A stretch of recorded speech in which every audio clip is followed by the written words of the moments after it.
Sorry for the delay, folks. Back in just a second.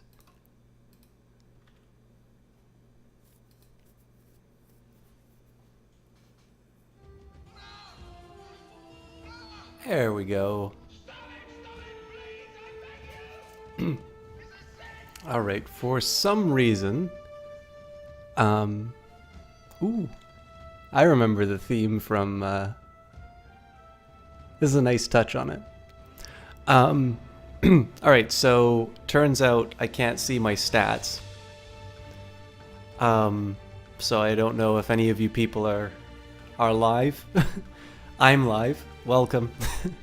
And Jess is here, and that's all that really matters. It's not true exactly. I appreciate all of you. So sorry for the delay. I had a lovely Canada Day weekend, and I had a wonderful visitor. Great time, great holiday. And of course, we celebrate the birth of another nation today, July the 4th. So it was obviously, I had this in mind. That's why I said back in Revelations that I would not be playing Assassin's Creed for a while. And it was specifically so that I could, do Assassin's Creed 3 for the first time on Independence Day. So I don't have the DLC or anything like that. So we'll see how long it takes me. But I'm looking forward to this. I mean, it's a really interesting time in history, and I know very little about this game. I remember seeing some advertisements for it in terms of how they were going to make more sort of outdoor areas so that you could sort of appreciate the less developed world that would be, the 13 colonies. But yeah, well, I guess it's probably better to go through. Again, apologies, I've not been streaming. I was originally planning on streaming on Monday. That didn't turn out. Obviously, I had a later start today. And I noticed I've lost, I think, 3 or 4 people in the interim. But can't be helped. I do this for fun, so I can't always guarantee a consistent start. Jess and anybody else who is here, could I ask for an opinion on the volume levels? Is the music too quiet, or is it right where it needs to be? And while I say this, I'm actually going to tab out and try one more time to get the stream stats where I need them.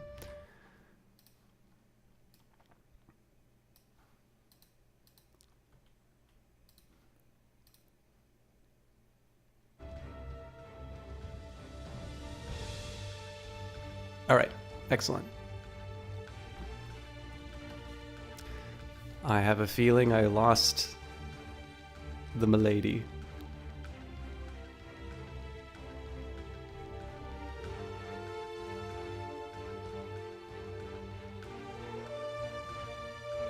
One last thing I should maybe do is check to make sure that the... Hello, Runebroder. Good to see you again. I just want to make sure the subtitles are on.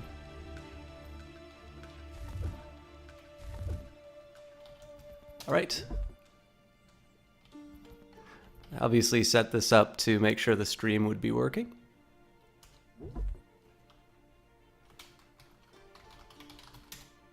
Used to be when people talked about the end of the world, we locked them up or laughed them off.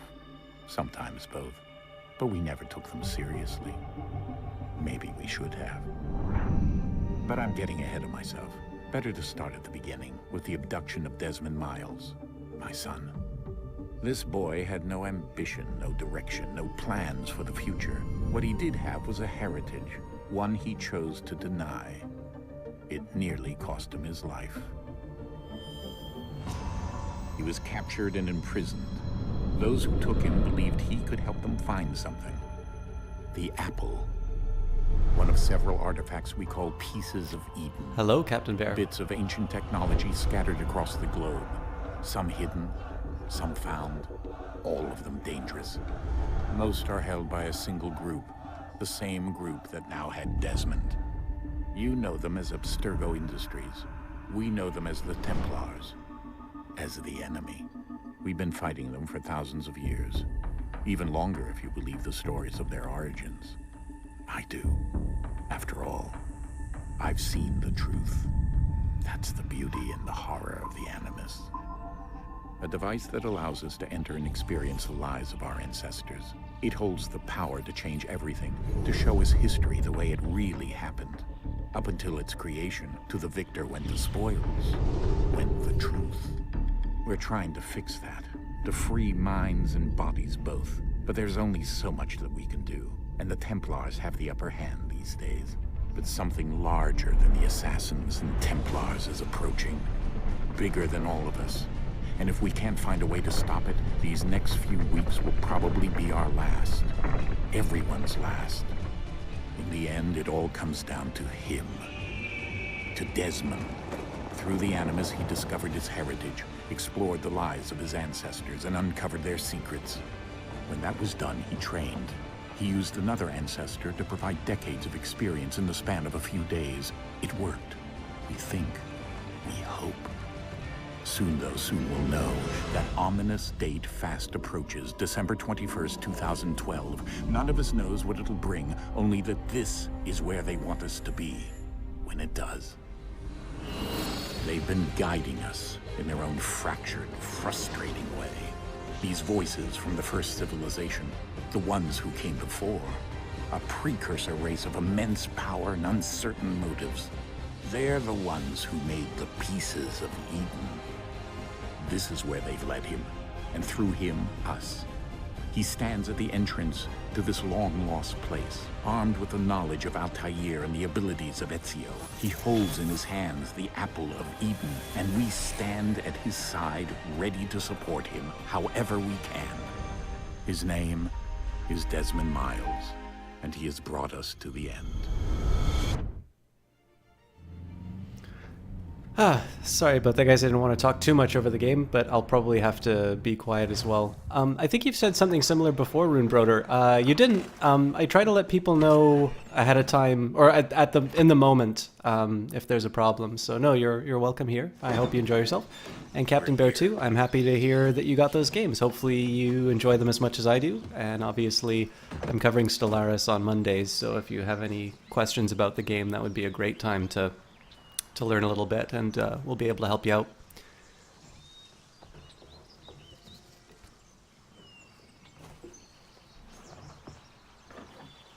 Let's go. So I do appreciate the game including I guess a recap to the events before, but I can't help but shake the feeling that that's a little long, and it's a lot of talking. I think one of the things that's interesting, usually these games will have a tutorial sequence, and I'm almost wondering if it would have been better to just have the recollection or just have the those story bits communicated through through the tutorial. But I have a feeling that was probably the sort of thing that had more than a few meetings about. So.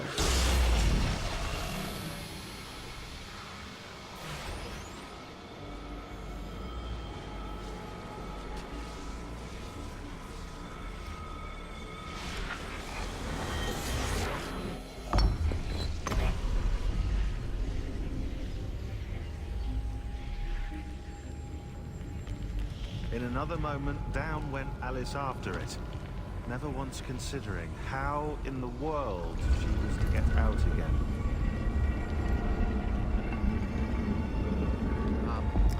Abstergo TV, thank you very much for following. I am sure I know why you're here. It's my first time playing Assassin's Creed 3, so welcome, thank you for joining us.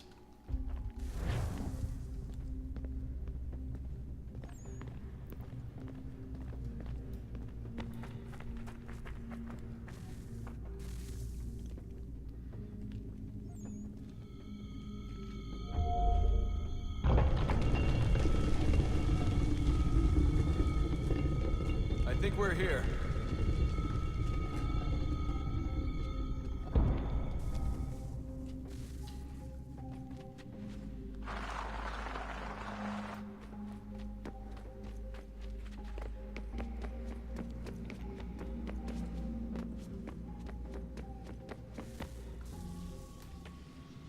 They caught up quick.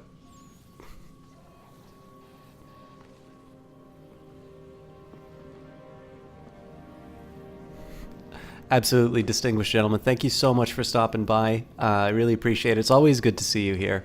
There's some interesting stuff coming up for the channel soon, which will hopefully make things a little bit easier for you to watch. Have a great evening. We'll catch up soon. I hope everything's working out for you.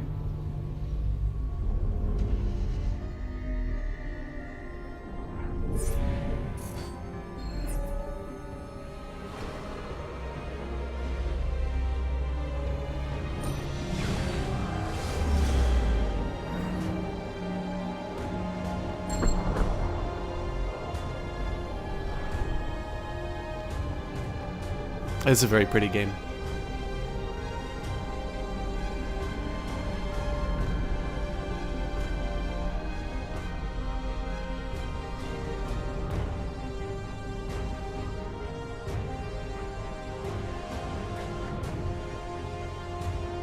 The key. You must find the key. Son?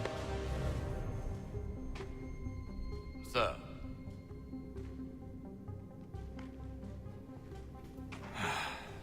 Here we go again.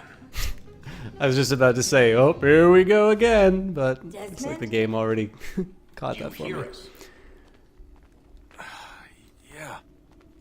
What happened? The temple triggered a bleeding effect. You collapsed and entered into a fugue state. So naturally, you dropped me into the Animus instead of, I don't know, making sure I was okay? You weren't in any danger. Besides, the temple appeared to be communicating with you, and I didn't want to risk severing the connection. At least not until we knew what it wanted. Right. Of course. Son, No, it's fine. I get it.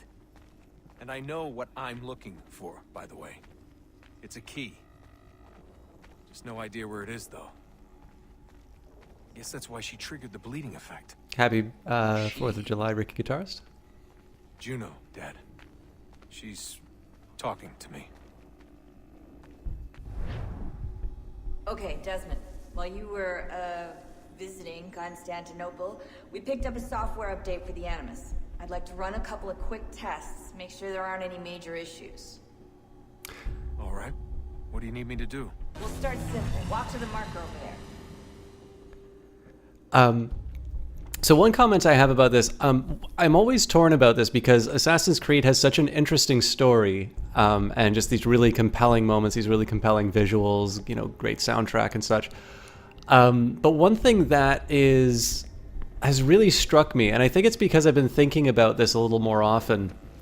So I like this game because I run around and I assassinate people and I experience history and all of this. And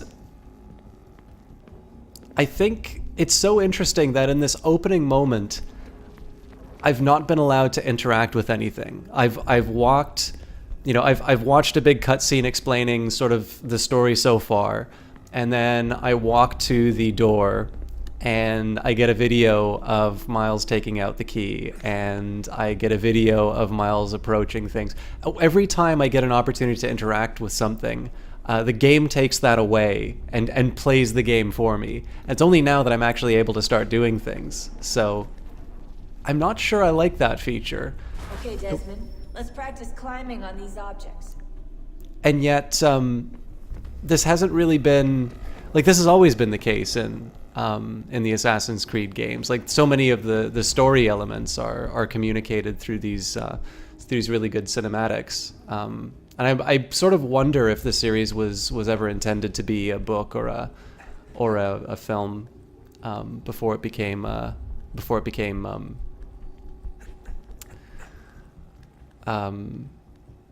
game series. Rerun your way through this little obstacle course. I mean, again, don't get me wrong. Like, I really enjoy these games, but it's just I've been. I think it's maybe just a function of the fact that I've been streaming a little more often, and I've been thinking about the games that I've been playing, like the Pineview Drive That's stream. constraint. Yep. These are optional objectives that raise your synchronization rate. Alright, Desmond. Follow the on-screen instructions and kill the 2 Templars. Assassino! Or, sorry, I'm an American. Assassinino. All you have to do here is jump the gap.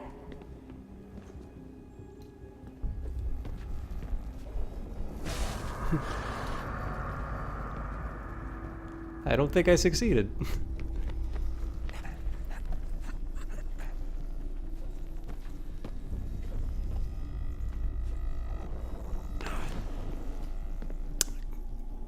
I'm glad they went with more Assassin's Creed games because of the movie Hobo. Yeah. I didn't see the movie.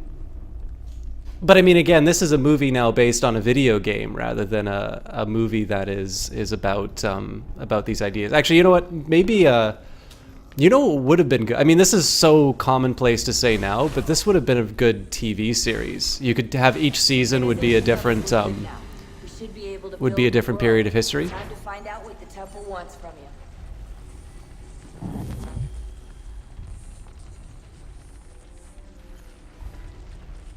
Can't go wrong with a good tricorn hat. But again, as I was saying, so I mean, now I have the interactivity, which makes me happy. Everything all right, sir? Yes, fine. I'm just preoccupied. But it's a beautiful looking game, so. Master Birch will be meeting you inside. Thank you. Where shall I retrieve you once you're done? Front of the Opera House. And be quick about it. Don't expect to be here long. I'll bring her round at once.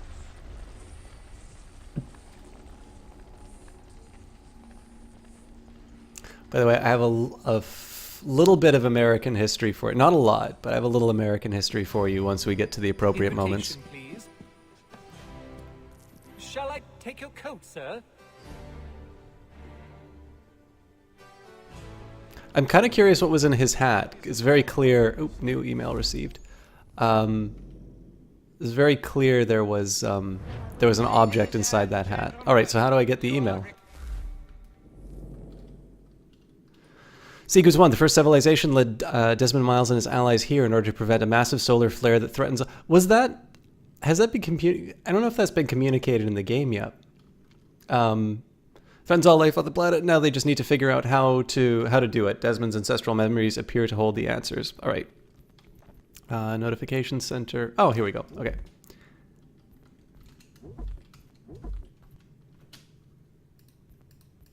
Game, please.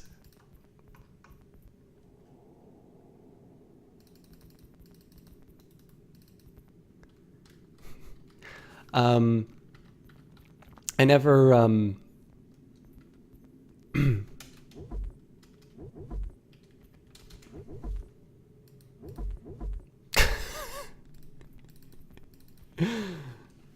is this worth it?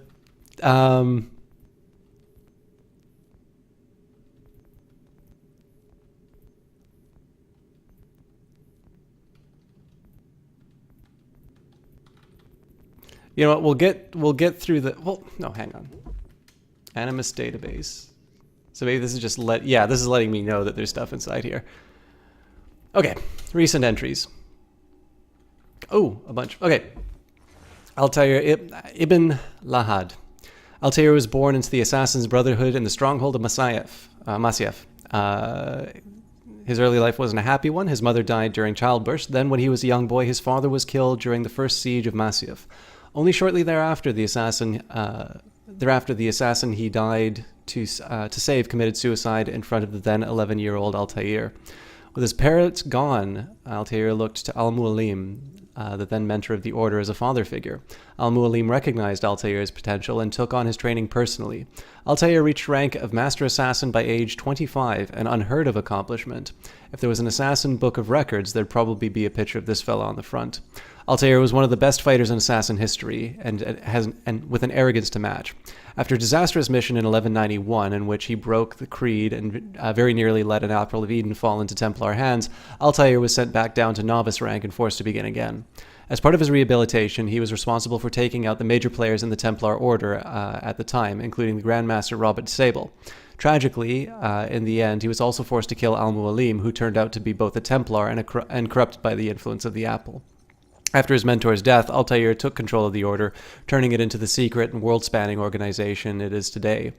One of the things that made Altair such a deadly assassin was something we now call eagle sense, a kind of sixth sense inherited from the first civilization. It allowed him to read his enemies and surroundings in a way that goes beyond what the human eye can see. Of course, you'll know more about that than me. I can't believe I just typed that, because it's in your blood and is part of why you are here. Well, let's be honest. You knew you weren't here because of my enduring affection or my warm and passionate cuddles. I'm assuming that was Desmond's father writing. Ezio Auditore. Ezio Auditore di Firenze was a master assassin during the Italian Renaissance, as well as being an inheritor of the mysterious ability of eagle vision and one of your ancestors. Ezio was something of a playboy in his teenage years, but his life changed in 1476 when his father and brothers were arrested and executed for treason. Ezio tried to save them, but the evidence clearing their names mysteriously disappeared in the hands of a family friend. Instead, they were hanged as Ezio looked on. Ezio fled with his mother and sister to Monteriggioni, where he sought refuge with his uncle Mario Auditore. It's me, Mario! While Ezio originally intended to continue and settle in Spain, Mario had other ideas. He was a leader of the Italian Assassin Brotherhood and spent the next several years training Ezio and convincing him to help fight the Templars responsible for the deaths of his father and brothers. Ezio spent the next decade assassinating his way through the Templar ranks, eventually cornering the Templar Grandmaster Rodrigo Borgia in Venice in 1487. Borgia got away, but Ezio was able to recover an Apple of Eden and was formally inducted into the Assassin Order. After several setbacks over the next few years, Ezio traveled to Rome in 1499 to confront Rodrigo, who by then had become Pope Alexander VI. After defeating Rodrigo, but sparing his life, Ezio opened a hidden vault under the Sistine Chapel. There he discovered a message left by the first civilization, warning of a catastrophe that would threaten to wipe out humanity. Yes, that would be the one that we're facing right now. Not so sure. This reminds me of the Civilopedia now, which editorializes a little too much. I mean, it is the father writing, so... I use parentheses a lot, and I always feel bad every time I do. Over the next 20 years or so, Ezio worked at strengthening the Italian Assassin Brotherhood and fighting the Templars, which is sort of what we do. One of his greatest accomplishments would be discovering a hidden library belonging to Altair, hidden under the former assassin's stronghold at Masyaf, and containing another message from the first civilization. He retired from the Brotherhood shortly after, which is what we call ending on a high note. He was terrific at jumping tune. Ezio died in Florence in 1524, which I believe is new information for us. Sean Hastings. Nice try. Not sure. Sean Hastings was one of the few members of the Assassins who wasn't raised to join the Order. He was recruited as a teenager after his investigations into Abstergo Industries made him a target for the Templars. Hastings has a gift for organization, and as such, the Assassins would be lost without him. With his talent for making connections between historical events, he is widely regarded as the most intelligent person in the Order. And by widely regarded as the most intelligent person in the Order, I mean he is the most intelligent person in the Order. You may think that he's an arrogant bastard, but that's only because he's smarter than you, and like a less than able teenage girl, you find yourself not yet secure enough to move past your inherent and powerful feelings of joyless jealousy and simply appreciate me for who I am. Oh good, you're actually reading these. I was beginning to wonder if I was wasting my time, because you know how much I love wasting my time. Now make some tea, would you? I like that entry.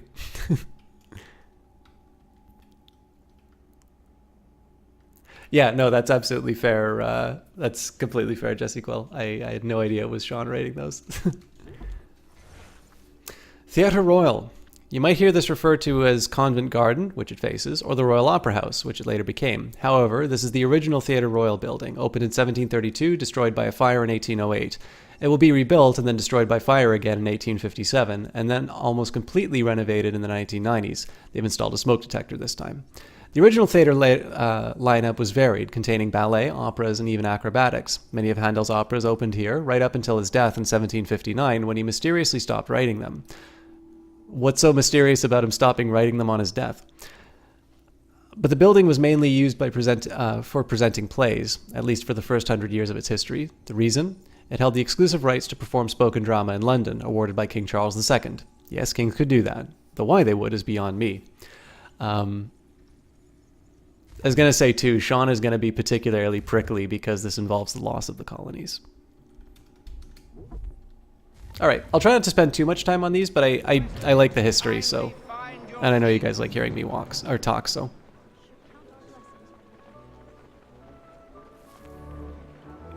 New email.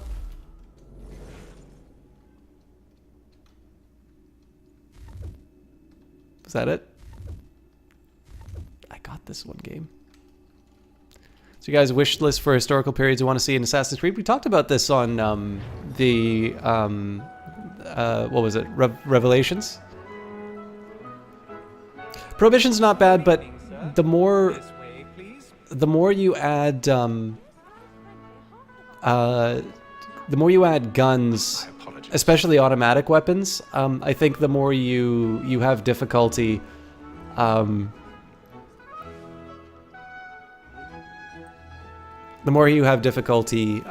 keeping the core game. Evening, Haytham. Reginald? I can't tell you how happy I was to hear they'd mounted this revival. Gay's best work by far. Have you seen it before? Once. My father brought me here as a child. Though I remember little of it. I don't suppose tonight will afford me the luxury of a proper viewing either. No, I'm afraid it won't. On to business then. Do you see him? The other challenge about a Prohibition era one would be, I'm not entirely sure who so you have the forces of order and chaos, or freedom, freedom and authoritarianism, let's say, and it's not entirely clear who does that in Prohibition era. Zombie Assassin's Creed. Sir, Black Maul, that sick word of trial comes on in the afternoon, and she hopes you will order matters. He's seated in one of the boxes above. The stairs are watched. You'll need to find What do you mean, Runebroder? I already have. When I took him the time before, I told him what would come to if he did not mend his hand. Find a secluded area to climb. I may venture to book you. 1,000 pardons. So sorry. My apologies. Let Betty Sly know I'll save her from the transportation. So I can get more wires. Reginald Birch. Reginald Birch was a London merchant, son of another London merchant, who, conveniently enough, also had the last name Birch. It seems that it was one of those hard-to-put-your-finger-on things that ran in a family. Birch started in business for himself at an early age. By the time he was in his mid-20s, he already owned several merchant ships, mainly dealing with the tea trade in the American colonies. That's pretty good going, seeing as by the time most people are in their mid-20s, they don't even own a shirt. I have him as part owner of the Providence, among others. Later in life, Birch also owned several businesses in and around London. He was a member of White's, which is a posh gentleman's club in London, and generally well-known and respected man about town. From what I can tell, Birch met Haytham Kenway while looking for his father, Edward. They were introduced at White's while Haytham was still quite young. Birch would eventually take over Haytham's education, tutoring him while on a tour of Europe in the 1730s. From what we've seen in the Animus, it seems their friendship continued into adulthood, with them working together as members of the Assassins. MC says you'd go with the Templars being the Order, and cops and government bodies pushing prohibitions, the Assassins being the Moonshiners, all about freedom of yes, although cops and robbers... I mean, so I think you have similar themes in Syndicate, from what I understand. The challenge is that historically Elliot Ness has been kind of a good guy. And it's really hard for me to say that Al Capone is like a representative of freedom or like figures like that, right? Like it seems... It doesn't quite seem to mesh as well. Oh.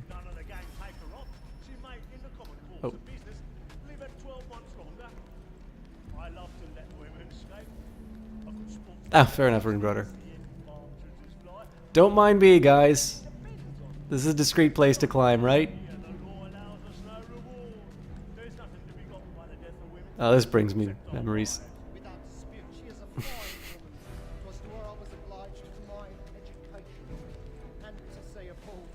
Great view.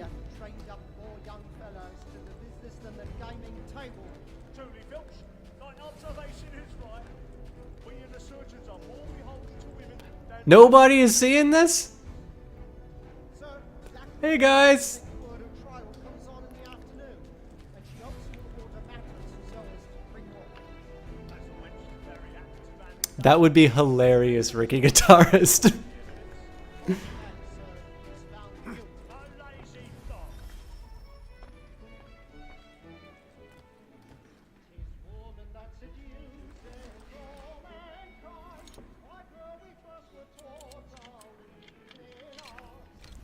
Wait, what? Move the mouse left and right to locate and hold the tension angle.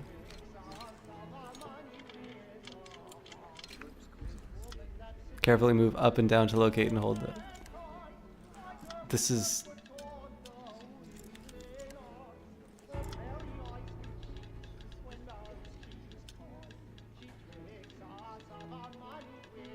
Well, this isn't gonna frustrate me to no end.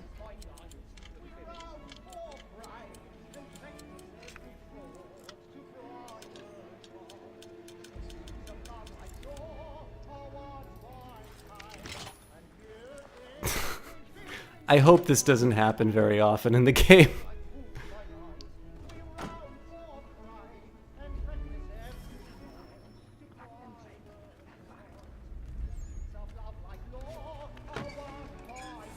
Ah!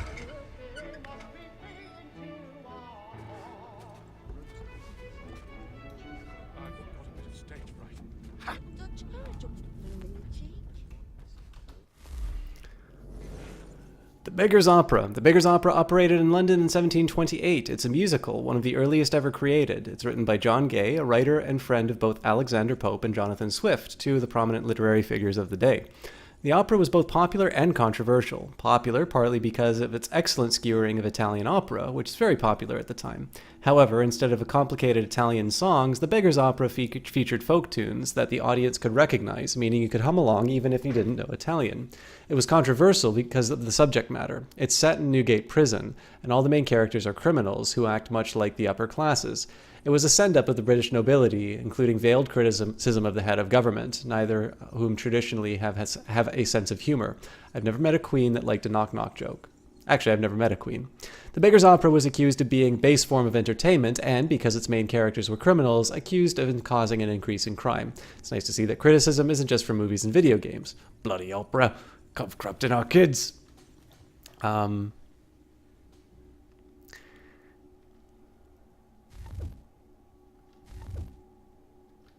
It's actually also really neat. Obviously, you have... we know this game's going to be about the American Revolution, so it's kind of fun to start with a revolutionary play, controversial play. This is a neat way of... I was going to say, this is a nice little way that they sort of invert some of the assumptions that you get from the original Assassin's Creed games, like...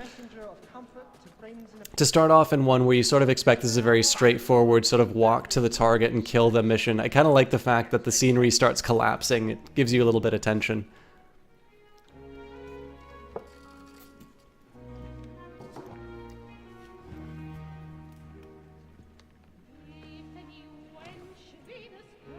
Haytham. You should have come to me. We would have found another way. Yes. But then you would have known. For what it's worth, I'm sorry. As am I.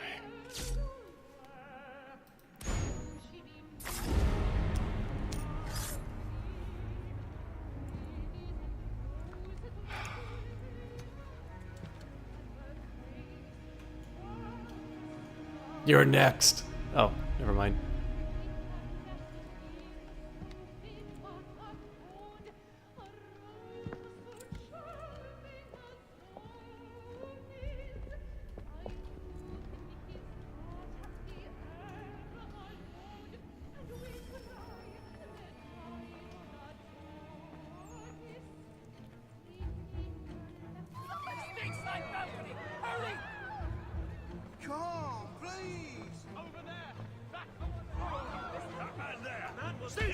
Oh, sorry about that, dude.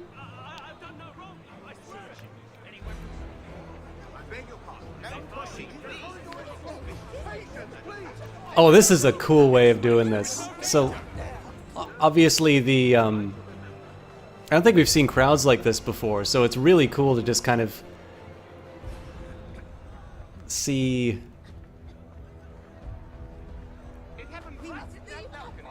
I know, it's kind of neat just to have these crowds growing as you go through the environment. There's murderers about!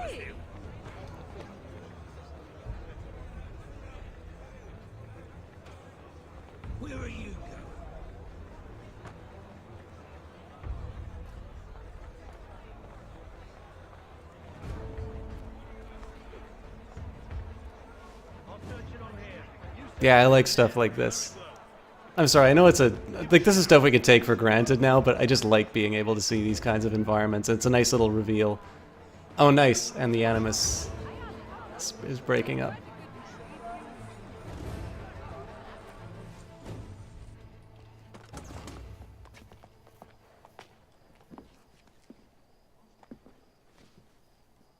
And how was the opera? Rather dull, truth be told.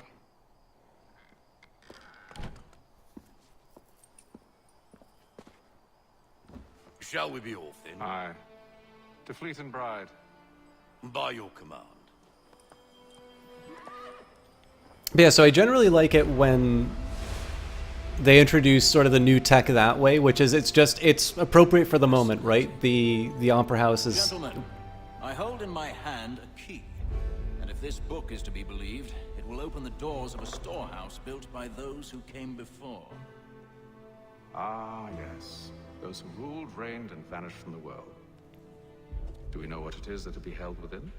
It could contain certain knowledge, perhaps a weapon, or something as yet unknown, unfathomable in its construction and purpose. It could be any of these things, or none of them. They are still an enigma, these precursors. But of one thing I am certain. Whatever waits behind those doors shall prove a great boon to us all. Or our enemies, should they find it first. They won't. You've seen to that. I assume you know where this storehouse is? Ah, Mr. Harrison. Gentlemen, How fare your calculations? I believe the site lies somewhere within this region. That's a lot of ground to cover. My apologies. Were that I could be more accurate. That's all right. It suffices for a start. And that is why we've called you here, Master Kenway. We'd like for you to travel to America, locate the storehouse, and take possession of its contents. I'm yours to command, although a job of this magnitude will require more than just myself. Of course. Upon this paper are the names of 5 men sympathetic to our cause. Each is also uniquely suited to aid you in your endeavor. With them at your side, we'll want for nothing. Well, then I'd best be on my way. I knew our faith in you was not misplaced. We booked you passage to Boston. Your ship leaves at dawn. Go forth, Hatham, and bring honor to us all. You know what would be an interesting time period? It would overlap a little bit with established Assassin's Creed stories. The Glorious Revolution.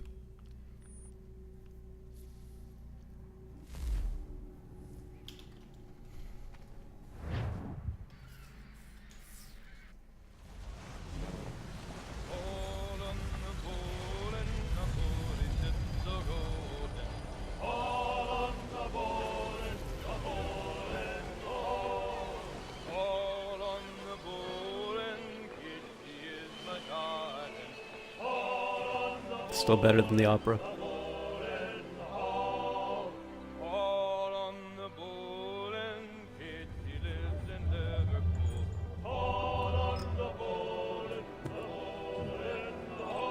Some fresh air might do me good.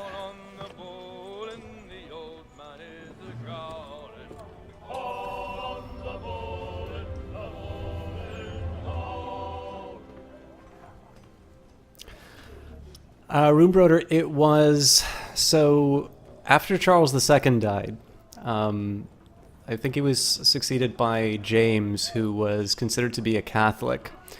And so there's a great tension about whether or not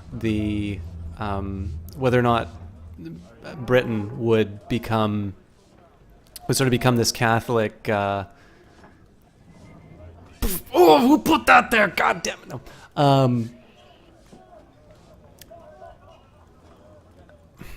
You know, I'm not doing it justice. There is a really good book written called 1688, The First Modern Revolution, which is about the... Well, I do know about this. I'm not going to do it right now because I'm going to get sucked into this for like an hour, but I love the fact that you can play games inside of this. I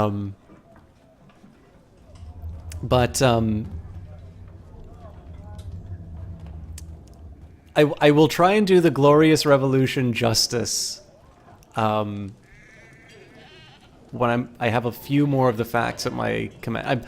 It's a big and significant event in history. Let's learn about the Atlantic Ocean. But I don't quite know how to encapsulate the idea of why it's interesting and appropriate.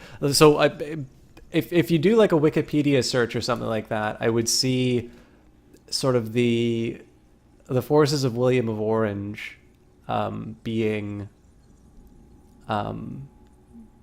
in line with the Assassins, and then I mean we already have the associations of Catholicism with the Templars in the game, but Atlantic Ocean. Of course, crossing the Atlantic Ocean is as easy as today is as easy as a plane ride, but it was much more difficult in colonial times. Even though I imagine the tiny food and cramped conditions and likelihood of sitting next to a fat man for many hours were pretty much the same.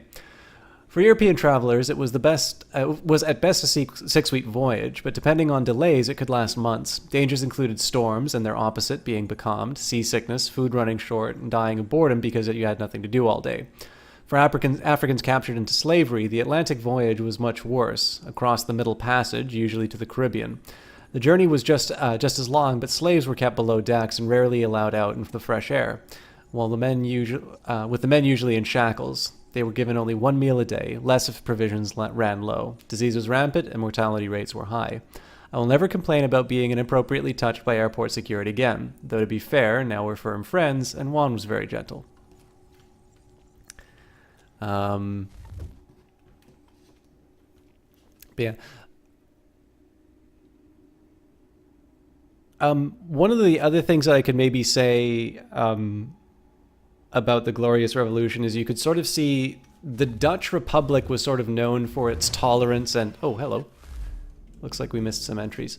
It was sort of known for its relative tolerance and its and sort of the prosperity that came as a result of that.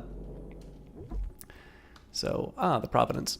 And so you can sort of see, in this case, I'm thinking more so for some of the ideas that are encapsulated in the Glorious Revolution. They seem to be in line with what the game explores. The Providence was one of many sailing ships in the British Merchant Navy, which basically means it was a trade ship rather than one meant for war. You'll notice it's carrying cannon, but those are mainly for protection against pirate or privateer vessels, or for turning the ship into a privateer vessel should the need arise. The ship was built in 1748 and made several trips a year between Britain and the North American colonies, with occasional visits to the West Indies. The manifest doesn't include anything particularly interesting. Mostly it carried staples like tea, molasses, and cloth. It's captained by its part owner, one Samuel Smythe, who got something of a reputation among sailors for both cruelty to his crew and penny pinching on rations. Incidentally, it's not exactly a way to keep good sailors on board. This crew is probably both inexperienced and disgruntled. Ideally, you will want an experienced crew who are hugely gruntled. Although you'll likely don't know much about running an 18th century Though you likely don't know much about running an 18th century sailing vessel, odds are you won't notice the difference.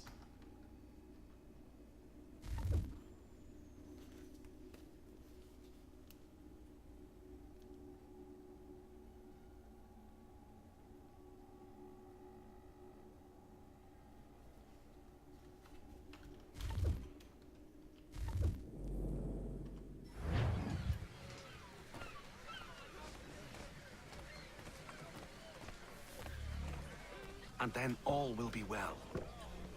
You sure about that? Of course. Have I ever led you astray? Nah. Though you don't sit right with the others. Have faith, my friend. You'll see. Well, well.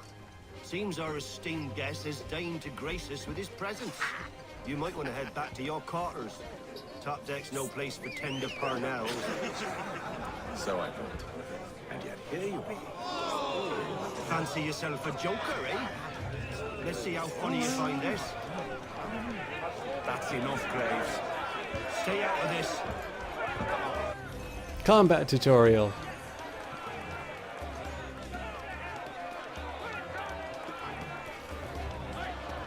Hit me, you bitch!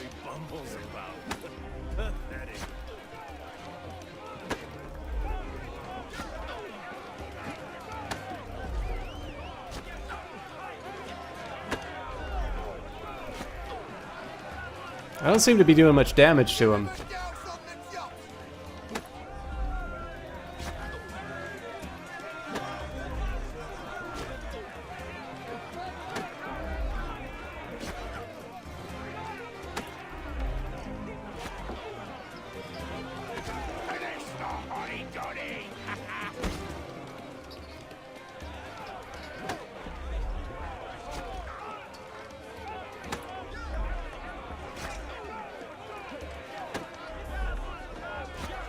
I don't get it.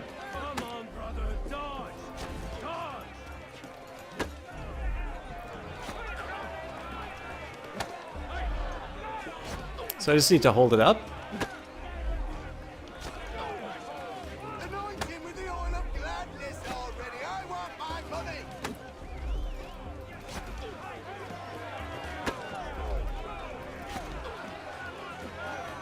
Yeah, so that's what happens when he hits. So what the hell are these supposed to be? Not parries?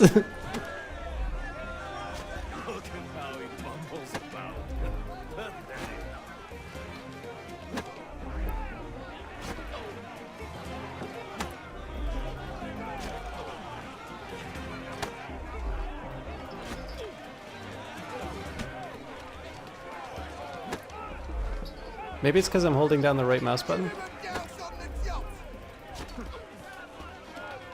But there's no command for space, right? I'm hammering on space. And yet...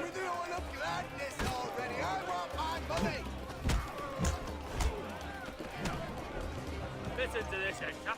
Thinks he can swagger on up here and declare himself king of the castle. Please, man, call this off. If the captain To sees us... hell with the captain.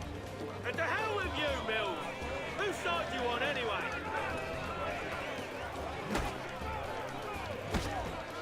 Oh. Nice. We're ready to go again if you are. This is unwise. Why is that? You think I'm afraid of you? No. What you should be.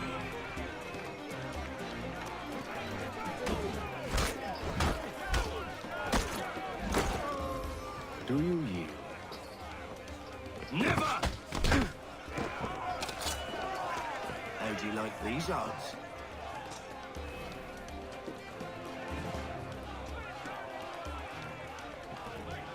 Oops.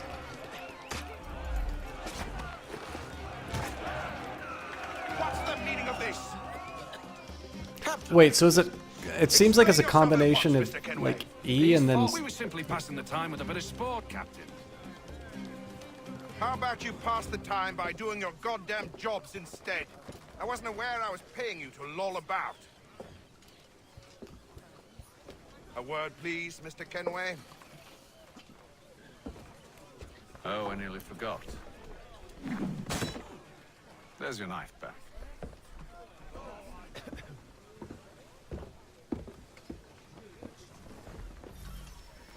I don't care for you, Mr. Kenway. I've had nothing but trouble since you came aboard. Your problems have nothing to do with me. I beg your pardon? You're a poor leader, ill-tempered and cruel, and it's clear your crew has no respect for you. Look, I don't want to argue. In fact, I need a favor. Oh, this is rich. Ricky Guitarist, it lets you fight back eventually. Tend to mutiny. Really? What a surprise. As I cannot trust any of them, I am compelled to turn to you. And why should I help you? Because if they do intend to betray, I'm the only hope you have of reaching America alive. Well, what will it be? If what you say is true, what other choice do I have? Think. But let me be clear. Should you ever dare to insult or threaten me again, I'll not hesitate but to cut off your head myself. Are we understood? Excellent.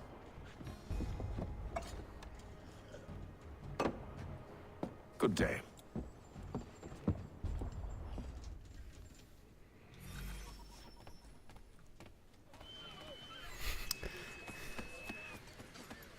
It's a good day of just running up, kicking the crap out of a guy, insulting the captain. Now, we do the thing that we signed up for. Whoop, whoop, whoop, whoop, whoop, whoop, whoop, whoop, whoop. Jump into the water. Jump into the water.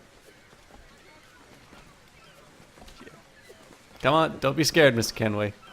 Water's fine.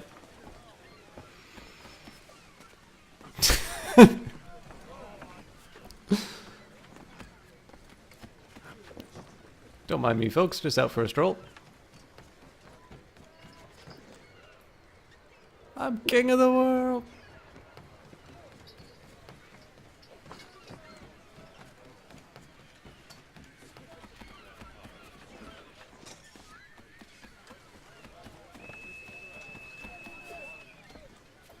Got it out of my system.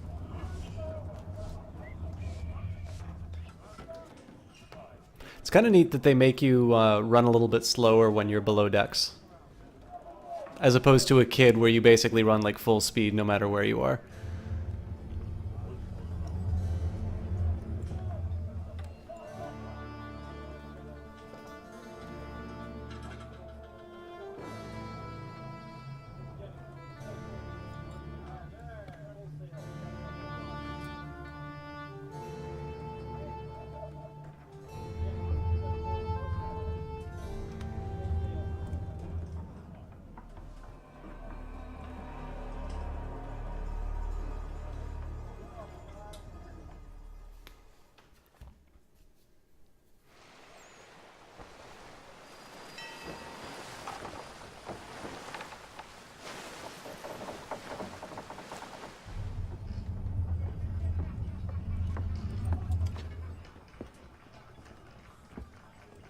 Mr. Kenway.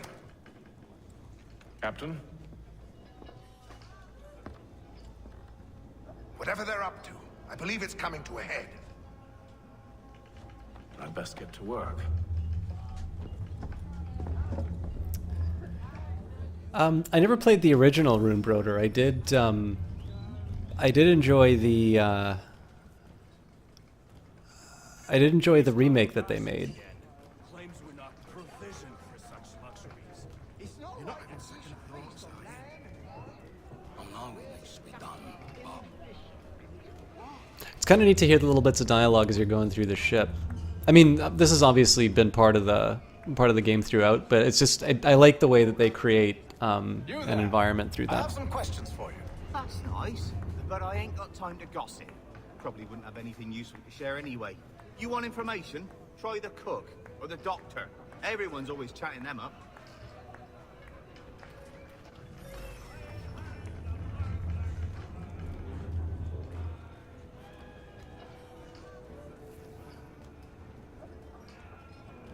But this is one of the ways I got my first jobs in movies. Doctor, if you have a moment. Have you taken it? Oh, nothing like that. I was wondering if you'd heard any rumblings of trouble aboard. What sort of trouble? Unusual complaints or grievances? Men taking issue with the captain You or the sound passengers? just like James. Like I told him, I've been much too busy with my research to notice anything not work-related. And where might I find James? The galley's your best bet. Now, if you'll excuse me... Bet that beard's fake. Look at it. It's like a plastic beard. Alright.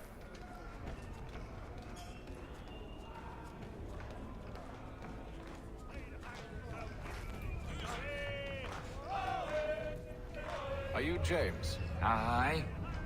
Atham Kenway. Pleased to meet you. I know who you are. I was hoping you could answer some questions. I figured as much, but not here. Follow me. So, what do you want to know? Have you seen or heard anything out of the ordinary since we left port? Anything that gives cause for concern? Some of the men have been gathering at night on the upper deck. I've only caught bits of their conversations, so I couldn't say for certain what they're up to. But I suspect it bodes ill. Is it a mutiny they're planning? All I know is they've little love for the captain. Mills has been trying to talk them down, but there's only so much one man can do. Thank you for the information. I only wish to see us reach the colonies alive.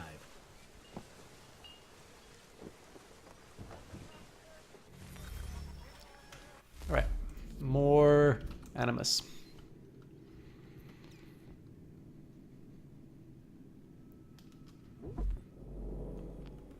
Wasn't the modern day Assassin's Creed Assassin's Creed?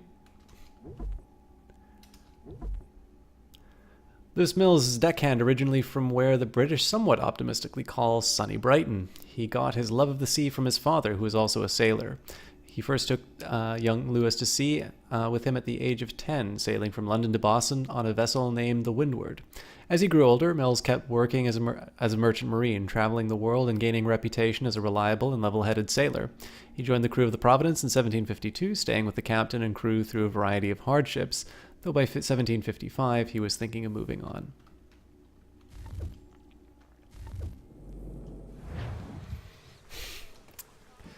Do you always introduce yourself that way, Adam?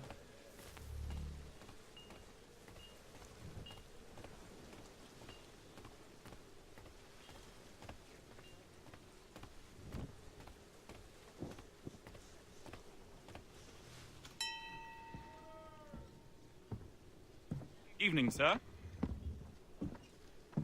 How are things? Calm and quiet. Just the way I like it. What brings you topside? Thought I'd wander a bit. Stretch my legs. That's all. Take care where you tread. The deck hides all manner of danger in the dark. What was that? Someone's throwing cargo overboard. Thank you for the host, Dublin Pappy.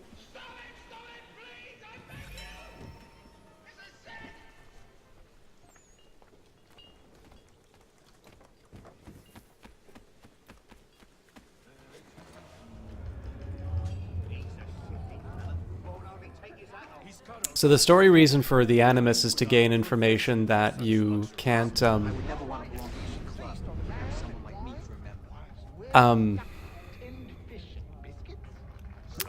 again, the story reason for having the Animus is to gain information that you can't access from living memory. So if you have a modern day Assassin's Creed, that defeats the purpose of kind of going back into history and discovering the lost artifacts. And I mean, I've kind of covered this a lot on the previous Assassin's Creed game, but I've never really found the modern story that interesting. Although I know Jess disagrees with me on this one. I think she quite likes the modern story. Curious. Most curious. So I'm not sure what the deal is on throwing off the cargo. It could just be trying to stoke. It might be that they're trying to create starvation to incite a mutiny.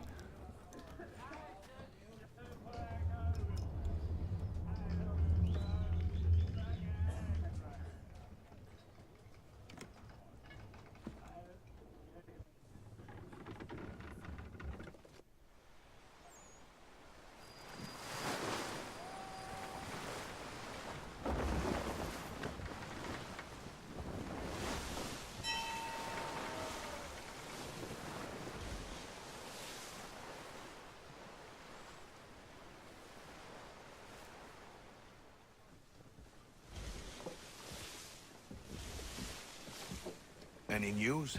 Each night it's the same. I scout one area, and they drop the painted barrels from another. I'm going to need to recruit an extra pair of eyes. Maybe James or Mills. Why are they doing this? Near as I can tell, the barrels serve as markers. They're leaving a trail. My fear is it's only a matter of time before whoever's following it. Ship sighted aft! She's making ready to fire! Beat to quarters, men! Ready the... Brace! Everybody down!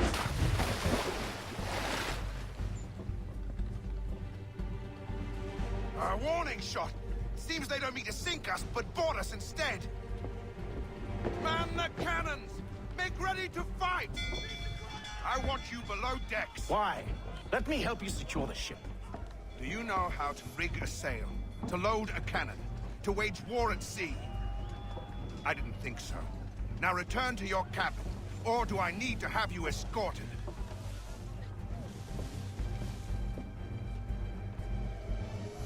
So, secure the hatch! So just in, I mean, I'll Have you shut been up and let the topside? game go. A ship's appeared and means to board us. It's strange. There's no sign of mutiny aboard. Doesn't make sense. Ah, but it does. What do you mean? Did you think you could escape from London so easily after what you did at the Opera? That we wouldn't notice? That we wouldn't follow? So that's what this is about. Surrender, and I will see that you are treated with honor. If you wish to treat me with honor, give me a sword. Are you sure this is how you want to play it?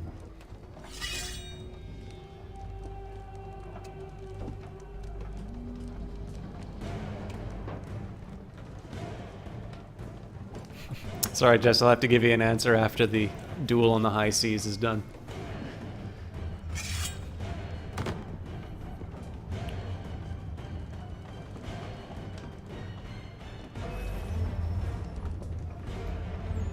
Oh, really? I thought we were just gonna parlay.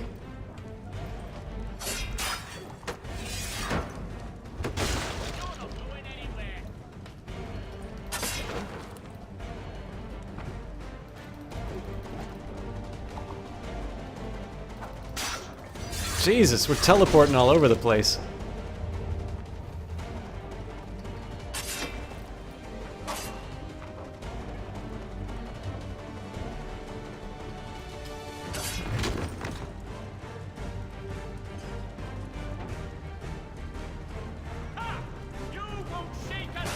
You know, as much as I love the music for this fight is definitely very, it's a little too static for the tone, right? Yeah, this is a little rough.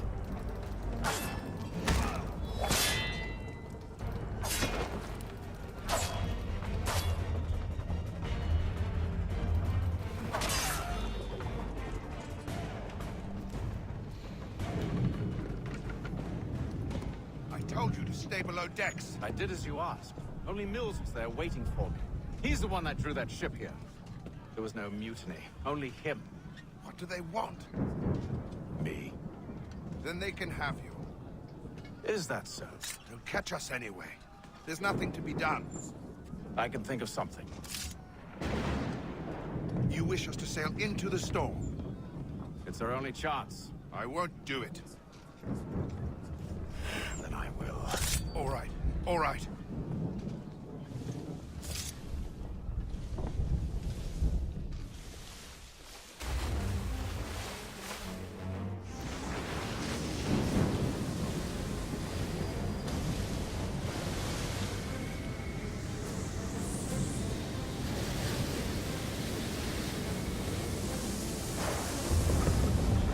We need those ropes secured! I told you this was madness. Arm yourself. I'll fix your sail for you. Hey, now I get the ship, or the, what, rigging a line and heaving the hoe and the... So you can pick up sailing pretty quickly. Alright, so this is probably... I'm first place amongst my friend for total kills. I think this just means that I don't have any friends. Also, it's very important that I stride across the ship to show confidence in the storm. Anyway, so what I was saying, Jess, a little bit earlier about mechanics, like, there is a fairly reasonable counterposition to what I say, which is like, there's a lot of stuff in this game that makes it good that you don't quote-unquote need. So, like, well, why do you need Eagle Sense, right? Like, clearly, you know, you don't need to explain that in the context of the game. That's just something that you can consider to be an abstraction of a, you know, of an assassin hunting their target. And it's, you know, it exists because, you know, the people playing this game generally are not assassins. So, like, you know, sometimes it's just enough to say, it's like, this is the story that the authors decided that they wanted to... This is the story that the authors decided that they wanted to tell. And I should maybe just lighten up and enjoy it. Runebroder, thank you very much for that subscription. I forgot they added that with affiliates, so there are no rewards whatsoever for doing that nice thing, Runebroder. But I hope you enjoy the perks, and I guess now that I have subscriptions, I don't even know where I'm supposed to... I thought I was supposed to climb up on this stuff. Let me up. I guess now that I have subscribers, they need to start working on things like emotes and stuff like that. I'll also get a better I'll get a better alert for that. So sorry, guys, I'm really unprepared for this. That was unprofessional of me, but there you have it.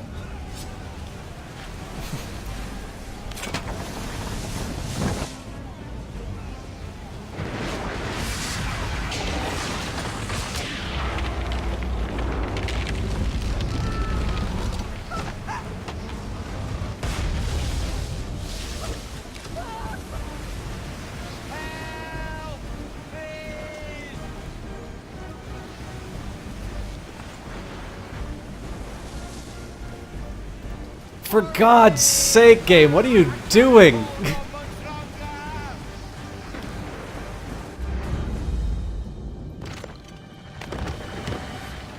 Oh, thank you, thank you.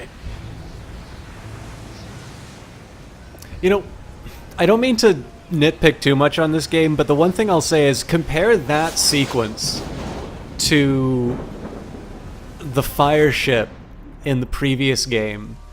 And like this had everything that should have been just a mile a minute, like white knuckle, oh my god, I love Assassin's Creed so much. And yet, holy shit. Is good. Have all the money instead, Keppa. Thank you so much, Jesse Quill. Guys, thank you very much for the generosity. Both Runebroder and Jesse Quill. I definitely appreciate you both. And Jess was the one who stopped by for the British colony to celebrate Confederation, 150th anniversary of Canada's Confederation. So, oh my goodness. Thank you so much, Jess. Yeah, that means a lot, guys. I will do my best to start getting all the sub stuff in line. First off, getting a better announcement for that, and I'll try and get some emotes together. But this is definitely something that I'm a little unprepared for. So I mean, it means a lot to me that you did that. So I'll take a second below decks. It means a lot to me that you guys did that precisely because obviously I'm not prepared. I still kind of reflect the fact that this is a cast, which is a hobby and a fun thing rather than, you know, a full on, like I'm not Kitch, I'm not Tuesday Gray, I'm not Jess. You know, they definitely have some polish and some all wonderful casters, by the way. Definitely, really talented casters who know how to put on a good presentation. I will do my best to try and bring myself to at least a shadow of that level. But it does really mean a lot that you guys kind of know that there aren't really any extra perks for that right now. And I will do my best to make sure that you guys get your money's worth for the subscription. I really do appreciate that. So again, I don't like just needlessly crapping on games. But one thing I will just say for points of comparison, consider the scene with the fire ship in Assassin's Creed Revelations. You know, the sequence we just did had a sword fight on the high seas.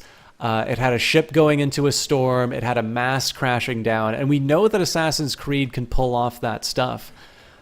And yet I kind of feel like that whole sequence, like the sword fight was a little, like the bugs aside, where I was kind of teleporting all over the place, like the sword fight felt a little slow. I was kind of wandering around. I mean, maybe it's just because I didn't know what I was supposed to do. But even like when I'm running across all the rigging and like, you know, one thing was I got blocked by the mast, but as I'm even running up the rigging trying to save a sailor from falling to his death, the music was telling me, it's like, yeah, you should be really excited right now. And I'm kind of like, this is a little vanilla. Arrival? I see no land, only this interminable fog. The goals tell us all we need to know. Climb into the crow's nest and you'll see.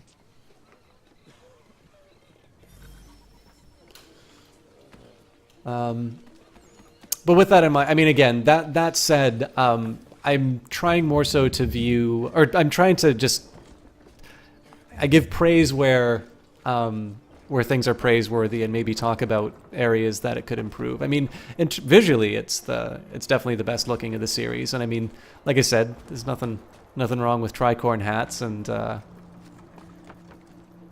colonial attire. Yeah, thank you very much for saying that, Runebroder.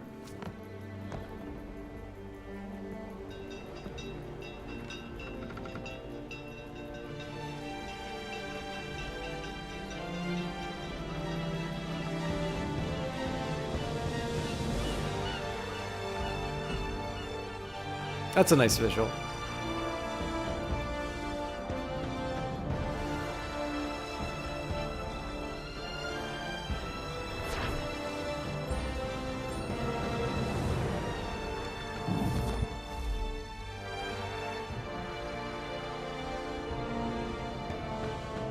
It's a really nice score. I think this is the first one that Jesper Kyd did not compose for the series. Boston, 1754.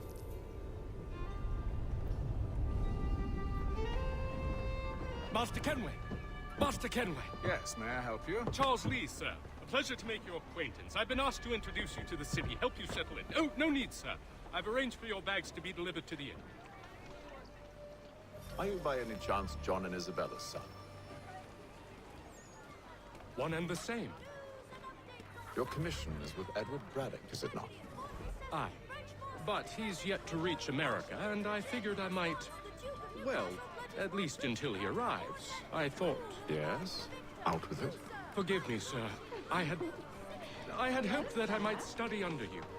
If I am to serve the Order, I can imagine no better mentor than yourself. Kind of you to say, but I think you overestimate me. Impossible. Already introducing the British as jerks.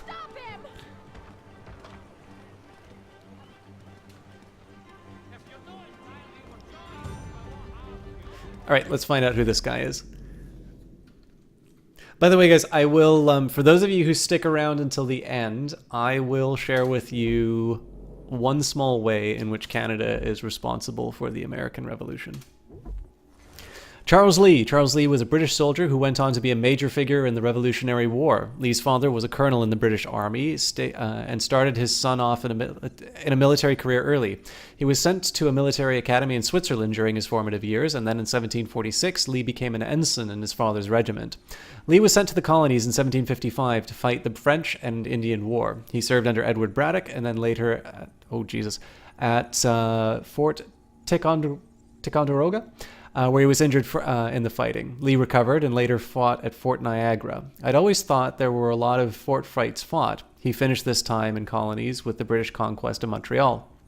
Lee returned to England in 1760, possibly because he was seeking career advancement. He was named a major in 1761, and he was sent to fight the Spanish in Portugal. Though his service record there was good, Lee didn't receive any praise on his return home. In fact, he was retired from the army at half pay.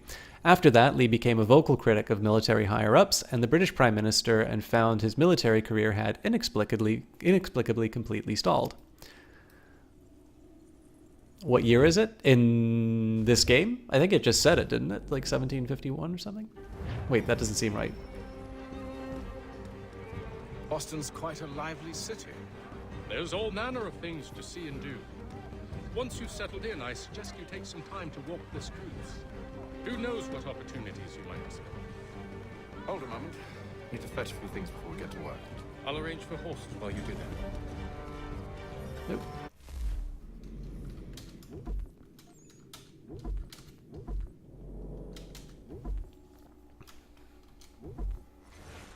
British regulars were the foot soldiers of the British Army. You'll also hear them referred to as derisively as redcoats. I think also lobsterback might have been a term as well, because the redcoats that they wear as part of their uniforms. I'll bet you didn't see that coming. Or lobster... Okay, well, there you go. Lobsterbacks because they're huge, deadly pincers. Wait. Or because of the redcoat thing. I can't remember which. Regulars in the colonies were notoriously underpaid, and many looked for work outside of their army duties to make ends meet. Of course, their room and board was paid for by the government, meaning that they could charge lower than average rates for their work. Since unemployment was high in Boston before the Revolution, you can imagine this made the redcoats rather unpopular amongst people they were taking work from. That and their huge deadly pincers. They didn't have pincers, guys.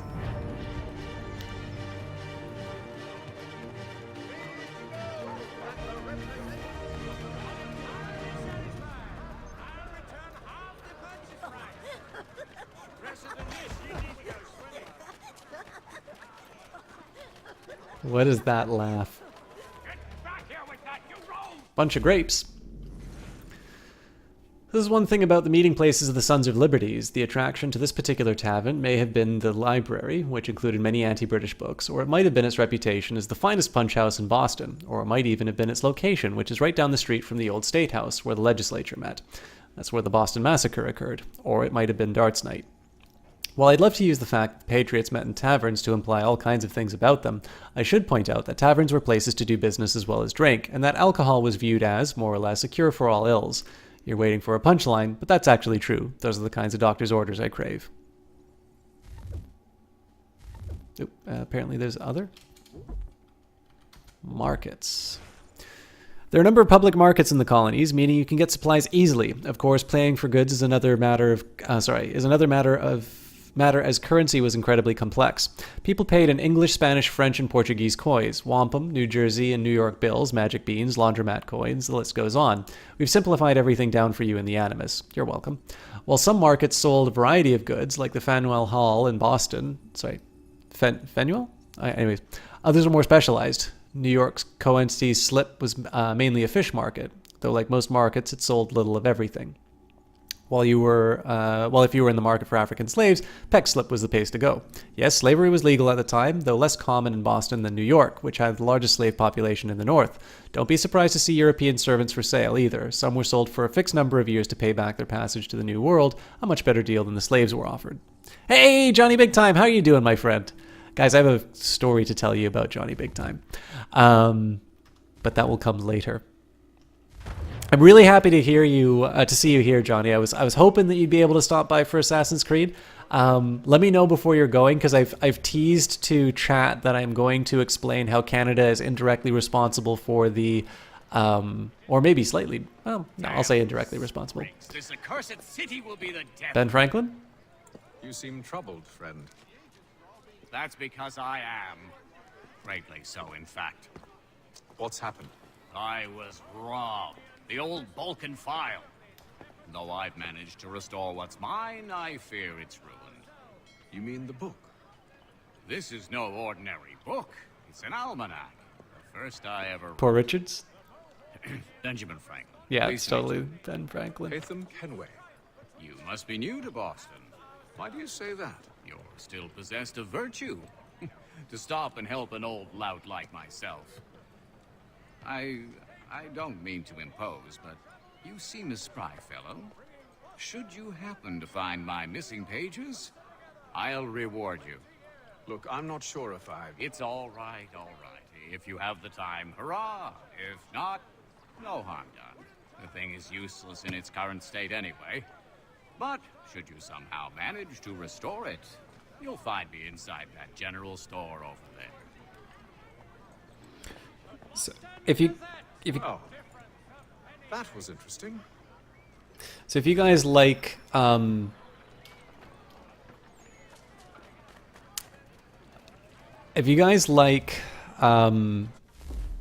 historical dramas, I strongly recommend that you check out the HBO series John Adams. Paul Giamatti plays John Adams, and who the hell was it? Tom Wilkinson plays Benjamin Franklin. I think he does a good job of it. I like the guy who they got for Thomas Jefferson, although I'm not entirely sure. So I'm not sure it's a historical portrayal so much as he's just like a really good actor.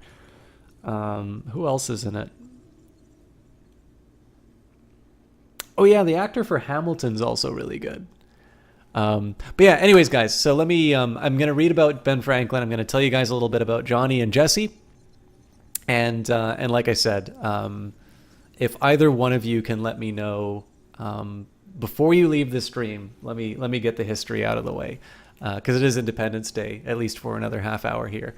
And I think you guys might like this. Again, it does a nice little tie-in of Canadian Confederation and the, well, not Canadian Confederation, but Canada turning to the British and the origins of the American Revolution. Benjamin Franklin was a renowned inventor, diplomat, and one of the signers of the Declaration of Independence. Translation, he was a rock star of the age. Benjamin Franklin was born in Boston in 1706, the 10th son of a soap maker. 10 sons. I guess his parents couldn't afford a television. Also, there was no television. He began working for his brother in 1718 as an apprentice printer. However, the relationship was rocky, particularly after the elder Franklin found out that young Benjamin had been writing for the paper under a pseudonym, Silence Dogood, and writing an extremely popular column at that. Human nature being what it is, the fact that a column was popular was probably the bigger problem. Benjamin ran away in 1723 and headed for Philadelphia, where he continued his career in printing and writing, eventually buying the Pennsylvania Gazette. The business, I mean, not just a copy. I like that, actually. That would have been one of the lesser achievements. He stayed in Philadelphia most of his life, that is, when he wasn't making extended trips to Europe.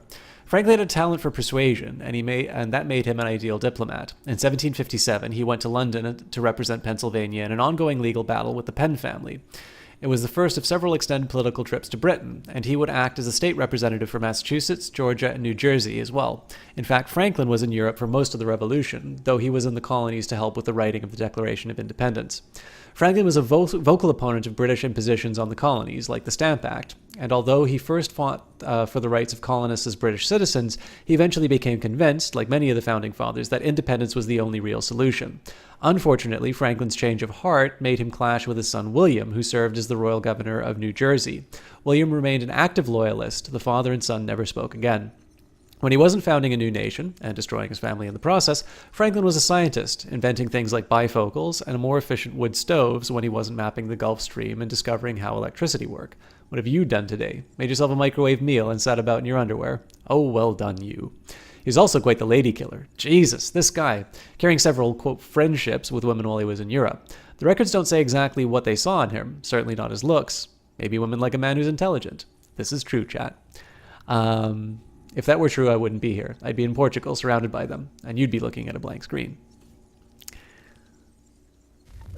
All right, guys, while I have paused the game, couple quick shout outs. So in the order of hosts, we've got Jesse Quill, very dear friend of mine, dropped a ton of cash on the on the cast, so obviously I have to say nice things about that. She's definitely a very gifted caster, somebody who has given me some of the best advice that I've had for casting. If you guys like so if you guys like the talking that I do, if you guys like sort of the historical interludes, if you like some of the reading and all of that, a lot of this can be attributed purely to the fact that Jess gave me that advice early on and said to focus on it, to build on that strength, and sort of move forward with it. In her own case, she is really good with story-based games, and this will be everything. I mean, she has played the Assassin's Creed series, but she's done The Last of Us, which I really enjoyed. She most recently played The Walking Dead, A New Frontier, which I didn't see all of, but I really enjoyed watching I really enjoyed watching her play the bits that I did see. And then one of the things that she does really well as well is she does a great job of her creative cast. She's somebody who's done a really good job of building a community and building this, I don't know, I was talking about, the complexities that the sub button adds and some of the challenges created by, needing to come up with proper rewards and things like that. And Jess does a really good job of kind of giving a full package. She makes, so this would be if you subscribe to her on Patreon. Obviously for Twitch, you're getting the cast. But she does things like perler beads for people and letters. By the way, I checked the mail. It hasn't arrived yet, Jess. She's baked things for people. She does a really wonderful job of providing added value. And then on top of that, she consults for streams. She helps people find the growth. She really has an understanding of the medium. She's worked as an influencer relations manager. If you guys liked that Stardew Valley little troll that I did, she and her husband Jeff helped out with the presentation, not the presentation, the animated component of that. So again, tremendously talented, tremendously involved member of this stream, and somebody who I recommend purely because of her casting ability. And then on top of all of this, she's somebody who I get to call a very dear friend. She got to come by for the Independence Day, the Canadian, not Independence Day weekend, for the Canada Day weekend. We got to go through Ottawa. We got to see the National Gallery together. We got to watch the fireworks from the roof of the apartment. Got to just hang out, check out a whole bunch of places I haven't seen in the city. And it was a really wonderful time. And this actually brings me to another point, which is our other host, which was Johnny Big Time, or not host, but our present, another streamer in the cast. Johnny Big Time is a tremendous caster, a really, really funny guy, quite good at the games that he plays as well. And one of the things I wanted to point out, so obviously a lot of the time that Jess and I spent in the capital were doing sort of the sightseeing things. But when we're hanging out in the apartment, we actually got to show her Stanley Kubrick's Full Metal Jacket for the first time. But before we did that, we kicked back and I said, okay, I got to show you a clip from Johnny Big Time. And we literally spent an hour watching clips and laughing and just, having the time of our lives checking out his stuff. And I think that's important to mention because it's very easy as a caster to sort of just sit down, you're alone in your apartment or your house or wherever you do your streaming, and you're just, it's just you're talking to a microphone. Sometimes you get to, you get to see interaction with a chat, but you don't ever get to know what the impact your cast has. It's why I really appreciate the stuff that you guys say in the donation messages or what you say inside of chat or what you write me individually or on Twitter or things like that. And in the case of Johnny, it was as much of a highlight as the movie itself and hanging out in the National Gallery, the capital of Canada, in the week in which we celebrate the 150th anniversary of Confederation, the existence of my country. And I get to have a very dear friend in the city with me. And right alongside seeing great Canadian works of art, and from across the world, but we particularly focused on the Canadian works of art, and being able to see the Parliament building, and being able to see all these places where history was made, and the American Embassy, and the War Museum, and all of that. Right alongside that, I get to include Johnny Big Time's clips with a friend. We had just pure joy watching them. It was an absolute blast. And the funny thing is that without being able to point this out either, I did send Johnny a message on Discord, but without ever, you can imagine another world in which I maybe felt a little awkward because guys don't write that kind of thing to guys, right? He would have gone on completely unaware of the impact that his casting has. So again, to put it in perspective, that's the level on which I'm putting Johnny Big Time. There's a lot of things that I can occupy myself on a weekend with Jess with, and I include watching Johnny's clips as part of them. And if you're on the fence about following him, check out those clips. But more importantly, too, I think this is a nice little thing to recognize for you. The best thing that a caster can ever ask is an opportunity to entertain you. But it does a lot. If you want to support a cast, there's a few different ways you can do it. One, telling people about it is huge, because everybody would like to grow usually. Now, it may not be a priority for the stream. So there's a lot of streamers I know who won't do growth at any cost. And absolutely, I do not have a problem banning someone who's not contributing, right? If you wanted to grow automatically, you'd suck up, I'll do anything for your view. But like, people don't stream to not have people watch, right? I think growth, all things being equal, is better than no growth. But on top of telling people about your stream, letting streamers know what their stuff means to you matters a lot. That is the difference between having a bad cast and walking away and never doing it again, and having a bad cast and then realizing it's like, you know what, there have been other times that I've done this well, and I'll hit it next time, or I'll reconnect with what I have.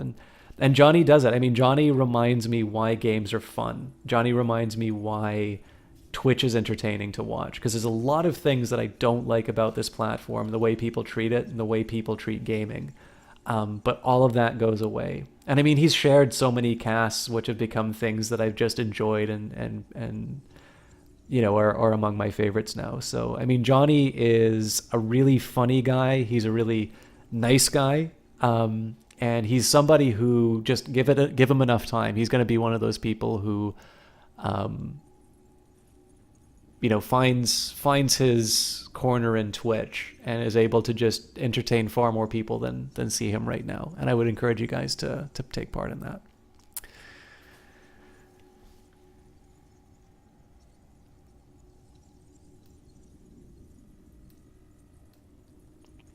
Don't let the French spelling confuse you. The name of this building is pronounced Faneuil or Fanel. Getting it wrong is a good way to indicate that you're not from around here, but it's a great way of proving you're not French, which in my experience is a real boom. Also, if you want to pass as local, you should take a good look at the weather vane. It's a Boston landmark. Legend has it that in the War of 1812, suspected spies... By the way, do you guys know what happened in the War of 1812? Suspected spies were asked of what was on top of Faneuil Hall. Only a true local would be able to say it was a grasshopper. The building was named after Peter Faneuil. No, not a problem at all, Johnny. Legend has it that in the War of 1812, suspected spies were asked what was on top of Faneuil Hall. Only a true local would be able to say that it was a grasshopper. The building was named after Peter Faneuil, a local merchant who paid to build it. It was meant as a place for local farmers to sell their goods so their carts would stop crowding the streets, and also so you didn't have to walk near farmers. However, it's the meeting hall on the second floor which gives the building its nickname, the Cradle of Liberty. That's rather ostentatious, and I dare say American as a nickname, but it's not inaccurate. People met here to protest the Stamp Act. The first anti-tea tax meetings were also held here. Anti-British meetings occasionally drew crowds so large that the building couldn't even hold all of them, at which point they went to the Old South Meeting Hall. During the Siege of Boston, the meeting hall here was made over into a theater. Since plays of any kind were banned in Boston under ordinary circumstances, something I think should still be a law, actually, this is yet another example of the British loyalists sticking it to the rebels.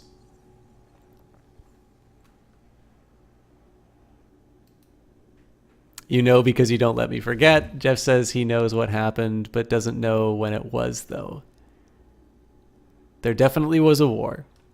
So, in the War of 1812, Canada successfully invaded Washington and burned down the White House, and have never stopped reminding the Americans that happened. Now, it is worth remembering one of the reasons that happened was because the U.S. miscalculated where to put its troops. The Canadians did not hold, well, British did not hold the capital for long. But while they were there, they did burn down the White House, and usually Canadians omit the details about what happened. I do not believe they, you know, overcame this, you know, this massive army or something like that. They just committed a little bit of arson. Mein Herr would like...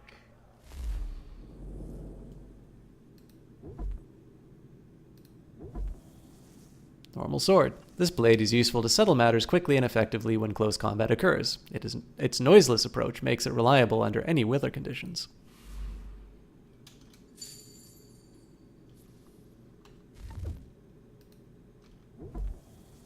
Flintlock pistol. This flintlock pistol has a better accuracy at short range and is thus less powerful than the musket. However, it's more comfortable in a fight than on the battlefield and easier to wield, offering more versatility. Because of the time it takes to reload after every single shot, many people will carry 2 or more pistols at the same time. Try crafting a pistol sheath with 2 holders to add and carry a second pistol.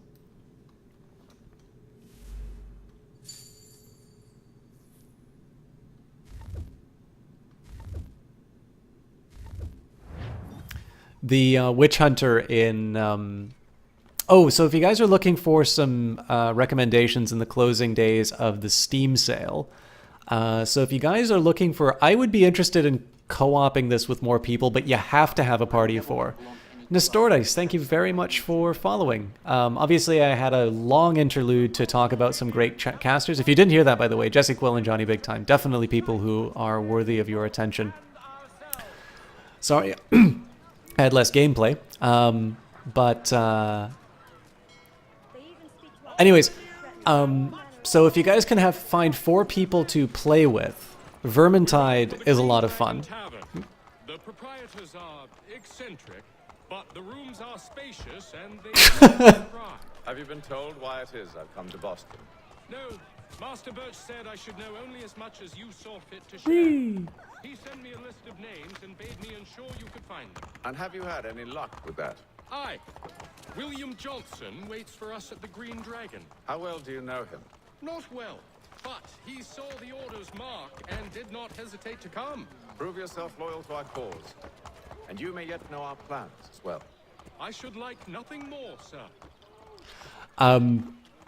Sorry, I'm all over the map now. What was I just talking about seconds before? Oh yeah, so Vermintide. So the only problem is the AI is insanely stupid. So if you don't have a party of 4, it's really frustrating to play. There was another recommendation that I had. Oh, Ticket to... Jesse Quill and I have been playing a lot of Ticket to Ride lately. So that's relatively inexpensive. It's also on a nice little discount for...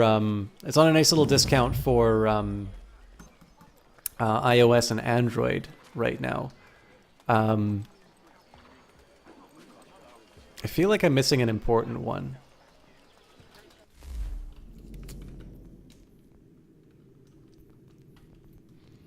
I don't get the idea with the emails.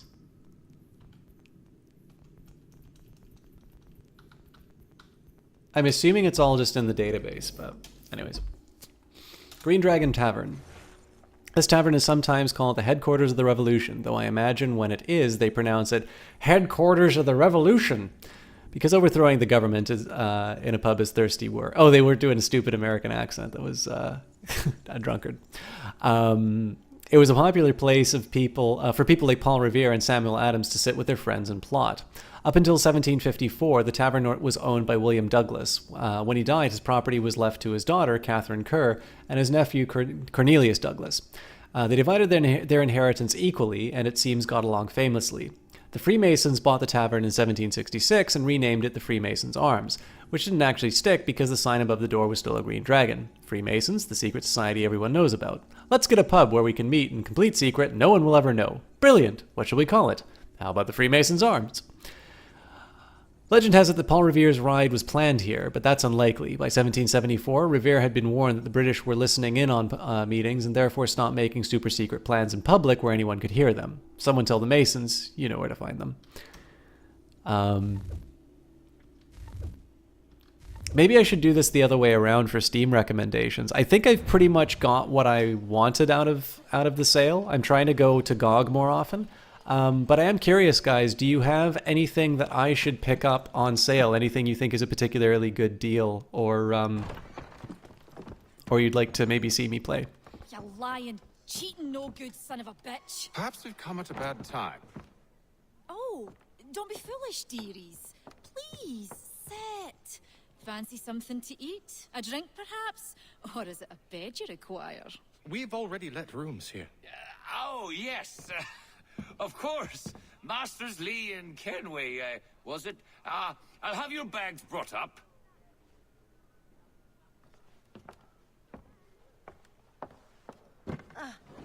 Do you require anything further?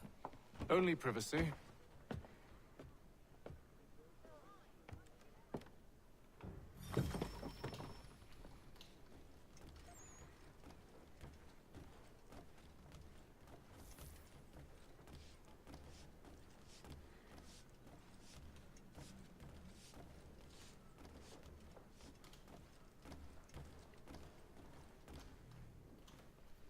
Sir, William Johnson. A pleasure. A good lad. Richard Johnson would be funnier. Dick Johnson, if you guys didn't get it. I'm told you're putting together an expedition. We believe there's a precursor site in the region. I require your knowledge of the land and its people to find it. Sadly, my research has been stolen. Without it, I'm of no use to you. Then we'll find it. Do you have any leads? My associate, Thomas Hickey, has been making the rounds. He's quite good at loosening tongues. Well, tell me where I can find him. I'll see if I can't speed things up. We've heard rumors of bandits operating from a compound southwest of here. You'll likely find him there. Is Thomas Hickey the inventor of the Hickey? Sir. We'd best be off. Of course.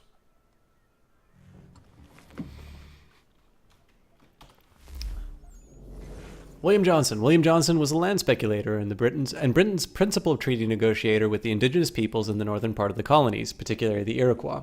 Johnson was born in Ireland but moved to the colonies in 1738 to look after his uncle's property on the Mohawk River. However, it wasn't long before Johnson branched out into business for himself, acquiring property on the opposite side of the river and setting up a sawmill and trading post, which he named Mount Johnson, which to me sounds like mating instructions from a cave.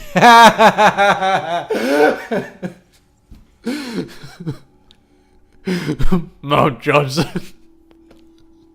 In 1743, he moved to an even larger parcel of land, which he named Fort Johnson. He may have been an excellent businessman, but it's possible that he lacked imagination.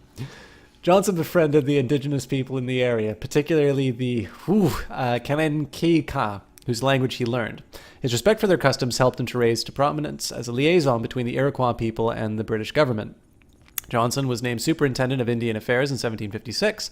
As a content who knows the land and its people, he's probably the best you'll find.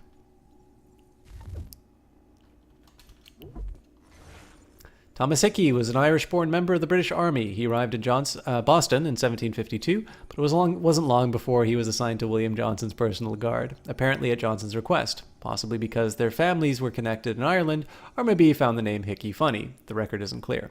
Hickey served under Johnson during the French and Indian War, but then he left the army after being written up several times for disorderly conduct. After 1760, Hickey disappears from the historical record for several years. I do, however, have several mentions in William Johnson's household accounts of payments made to T.H. It's possible that Hickey was working for him as a spy. If so, he really should have developed some tougher codes to crack.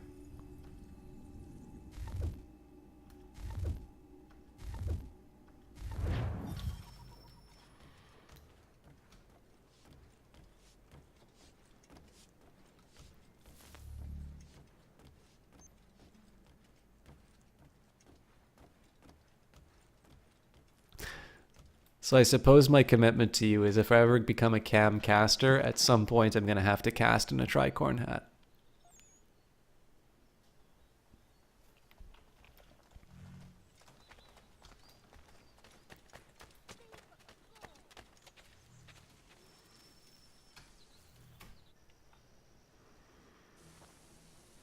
Thomas Hickey? Who's asking? Haytham Kenway. Is that supposed to mean something? Show some respect, boy. Peace, Charles. William Johnson sent us in the hopes we might expedite your search. Don't need no expediting. Don't need none of your fancy London speak neither. I found the men that done the theft. Then why are you just lazing around?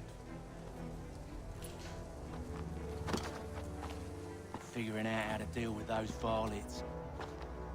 I have an idea. Well, let's hear it. I'll kill the lookout, take up a position behind the guards. You two approach from the front. When I open fire on the group, you charge in. We'll have the element of surprise on our side. Half will fall before they've even realized what's happened.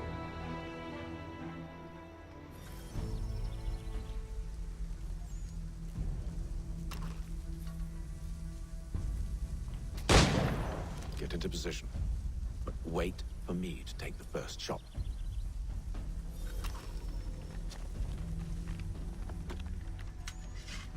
That's a nice little warning it gives.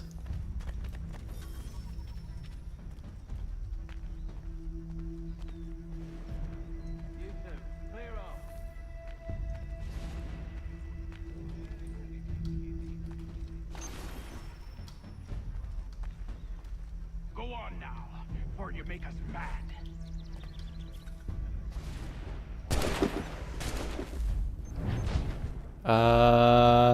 That's R.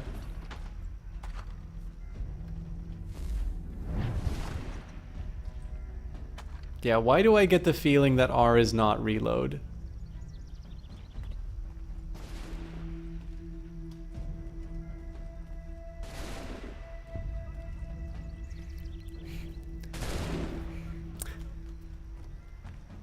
I don't know about you guys, but I definitely believe that the explanation of a hickey is better shown, not told. Oh, don't mind me, guys.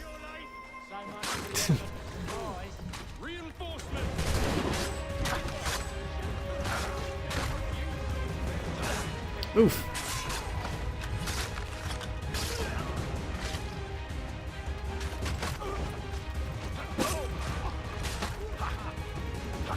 You know, I actually really like the bayonet combat.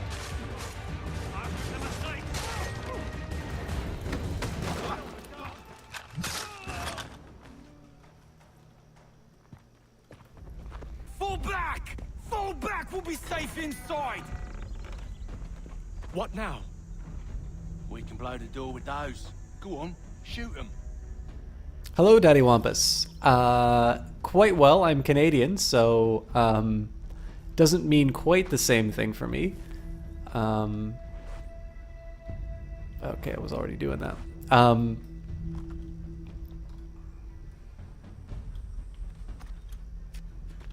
So it seems like Q is a reload in this case here. That's weird that they're telling me to do otherwise. On with the show then. Oh god, I've got so many more mercenaries to pop off with these things.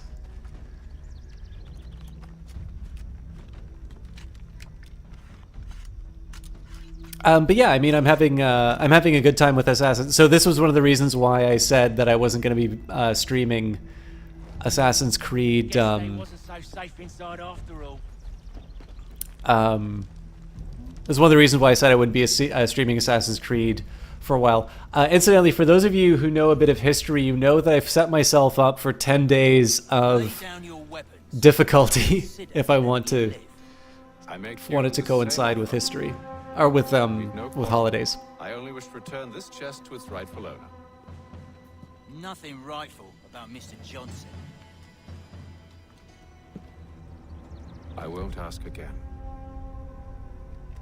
Agreed. I've got a clear shot.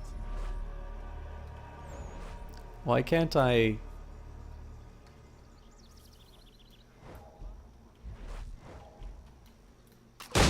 There we go. Don't worry, guys. Let me reload. There we go. You're in big trouble as soon as I reload this thing.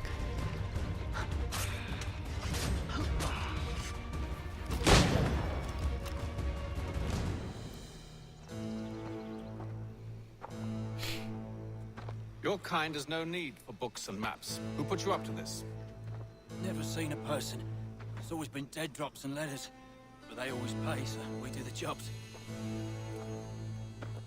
Well, those days are done. Tell your masters I said as much.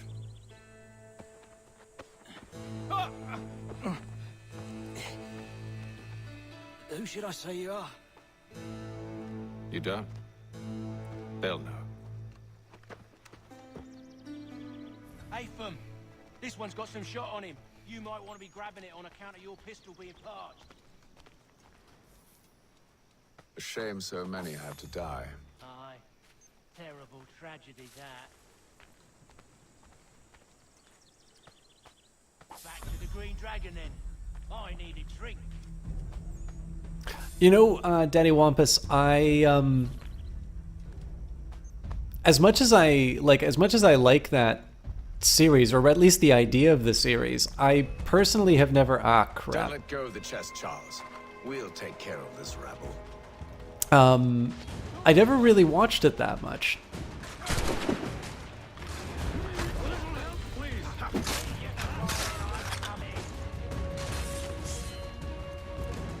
Wait, them bodies is sure to have loot on them. Would be a shame to let it all go to waste. Are you mad? In case you've forgotten, we're in the midst of something. I also love the fact that this game tells you sort of your range for your escorts with that blue. Hello, Cyberdog.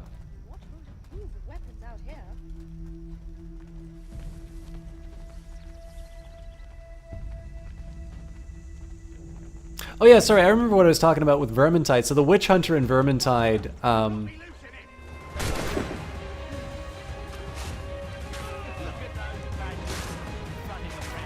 just give me a second, guys. I'm totally gonna fuck you up as soon as I load this thing up. Alright, there we go. Oh yeah.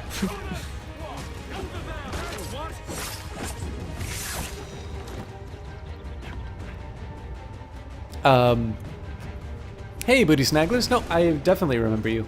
It's good to see you again. Ah,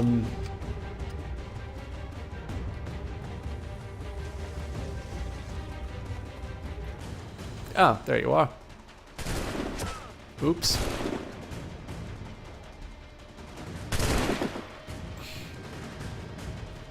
Can I suggest that using muskets is one of the least exciting Assassin's Creed mission objectives in the series history? Come on now. It's just a few fools with knives. They ain't so tough. It's not the scoundrels I'm concerned with. Oh, that's really interesting, Booty Snagglers.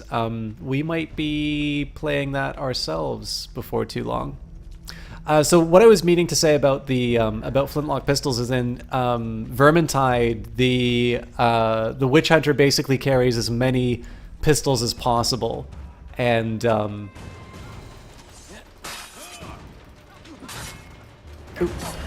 basically just drops them as soon as he uses them. They're like single use.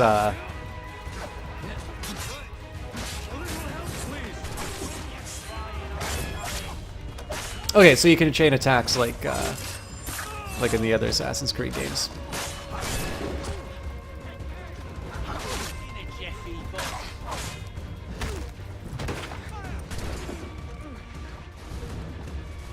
I think I'm gonna keep the musket.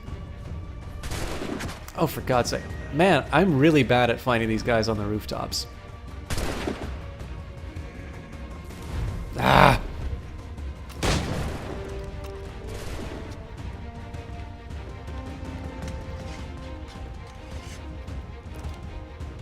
Jesus.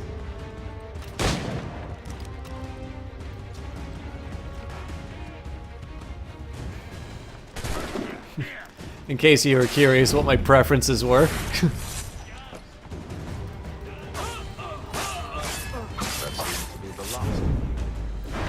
Okay, not only is that more effective, it just looks cooler. I think my musket firing days are over. Oi!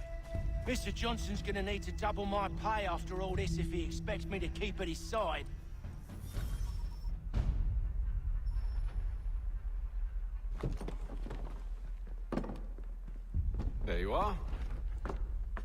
My thanks, Master Kenway. Now, tell me what it is you need.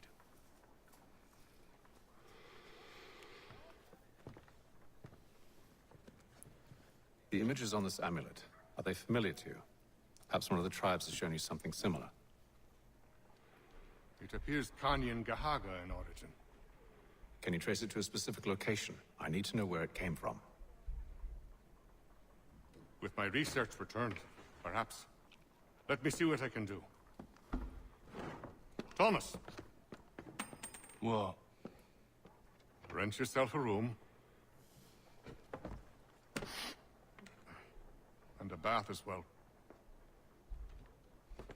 I suspect we'll be here for a while. So I'm reasonably okay with the musket being like slow to move, because like, I mean, let's face it, the melee is more exciting and also more consistent with the with sort of the feeling of the series. But I think requirements like shoot 10 guys with a musket is basically giving a player an incentive to behave in a way that isn't very fun. It's a little bit like XCOM, in the sense that okay, Snack Eaten, time for sleep. Sorry you couldn't stay longer. Have a great stream. Take care, System and Jesty. Thank you very much, Daddy Wampus. It's great to see you as always, no matter how long. So like XCOM is a really good example of this in the sense that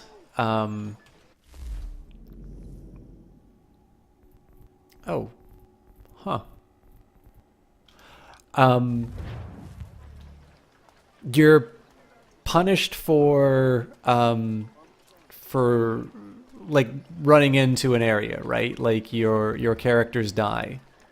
The almanac page is lost. Come back later to find it again. Oh, so I need to get them quickly, I suppose? We'll take a quick look around. But yeah, so in XCOM, basically, you you go through your mission. If you run in recklessly, you lose your troops, and of course, if you lose your troops, then you lose all of the investment that you've put into, to improving them. So that gives you a reward for behaving cautiously. And then in the original conception of the game, there wasn't a timing mechanic except for like the bomb missions. And so in that sense, again, you have another... I mean, this is something the developers know this. This is totally uncontroversial about XCOM. It's almost not even worth it to mention this fact about it. But basically, the game rewards conservative play, but conservative play is not necessarily the most fun way of playing the game. So that's kind of where I'm going about that musket thing, which is if you if you put a reward in a game or you put an optional objective, you want to make sure that you're incentivizing the right kind of behavior.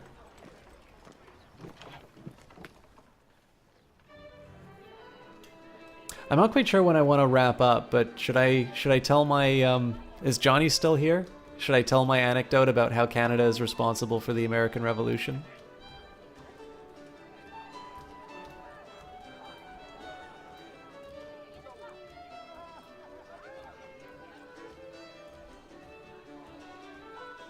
Just gotta make sure Johnny's here. Because I think you already know this one, Jess, I'm pretty sure. I also need to grab, I'll be quoting at least one historical source, so...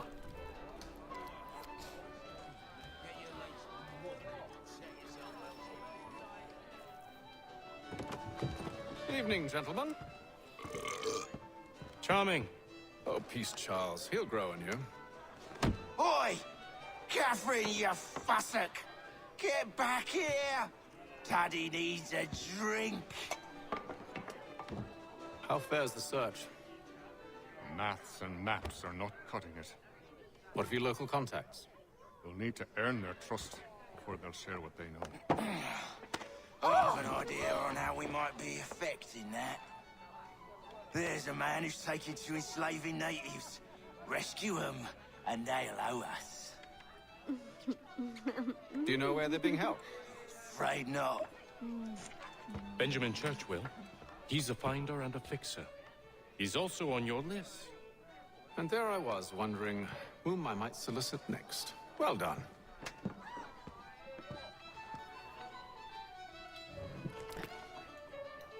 I don't get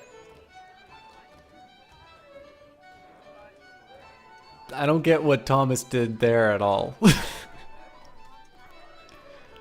But I have a feeling I'm supposed to be surprised or confused by it, so there we go.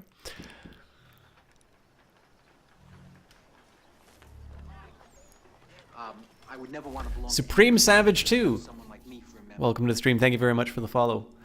This house was built in 1707 by a prominent local merchant named Robert Califf. Benjamin Church bought it from his heirs to use as a Boston residence. Church's practice is on Newbury Street, a fairly short walk away, so the house was in an ideal location. It's also in a nice part of town. Even in colonial Boston, two-story houses with fenced-in gardens don't come cheap, and they didn't even get cable.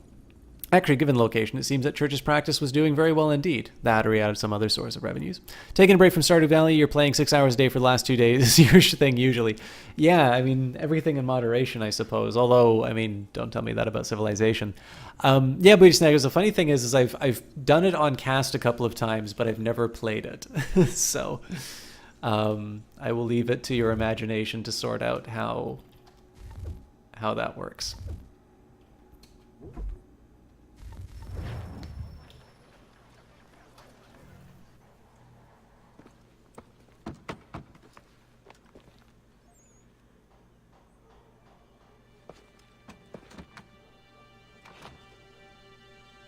Jesus, Kenway, were you born in a barn?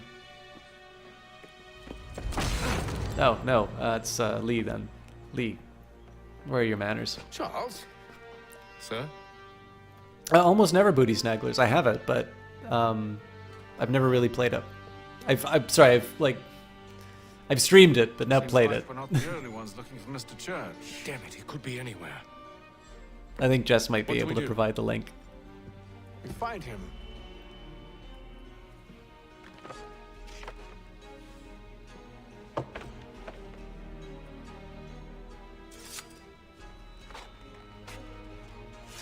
Come. I'll show you how.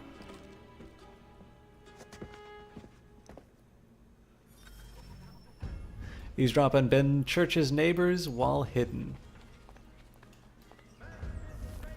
Non-lethal weapon. Orange markers indicate caution. Those targets must not be killed. Elkanu, thank you very much for that host. Stay close to hear all pieces of that you need. Social status indicator indicates your enemy's detection or investigation state. I don't think we see that though, do we? Hello, Elkanu's cast. I will be here for a second. I just need to... I need to find out what's going on in the game. The game is not letting me move. Can't stay, go to sleep. All right, Elkanu, have a good evening. I hope the fireworks don't keep you up. Happy Independence Day. The French did help the American Revolution, so that's like all cool for you guys. I'm almost ready to tell my anecdote. I think I might have lost Johnny, so I'll tell him the anecdote on a separate occasion. Sister Knock, maybe when you do play it, you could help. It's not the type of game that has a story, so spoilers aren't really a thing. Thank you, Jess. Yeah, Jess will show you. Jess will show you. I think that clip will explain a lot about why I'm being coy about it. And guys, Elkanu's channel, he's going to sleep, so I don't know if he'll be here to hear it, but he is another good friend of this cast. He is another affiliate. He is somebody who does a lot of games. He's been doing a lot of streaming lately, and he does a lot of his Discovery and his Ninja casts. So he's been playing a lot of games which you've seen here, and has generally done a good job of it. So Beholder, Brigador, he's been doing some Dark Souls. Actually, I haven't watched him play Dark Souls 2 in a while, but I know he was doing a playthrough of that. He finished the first Dark Souls, and we'll probably move on to the third once that's done. But again, another great guy. He's a French caster. So I know it's always a little difficult to try and get the language, get people to cross the language barrier, but he's extremely watchable in any language. Even if you don't understand French, he's a lot of fun to watch. And I encourage you guys to check him out. So, all right, let's see if we can find out what the devil's going on. Yeah, here we go. Move between the civilians to blend in with them.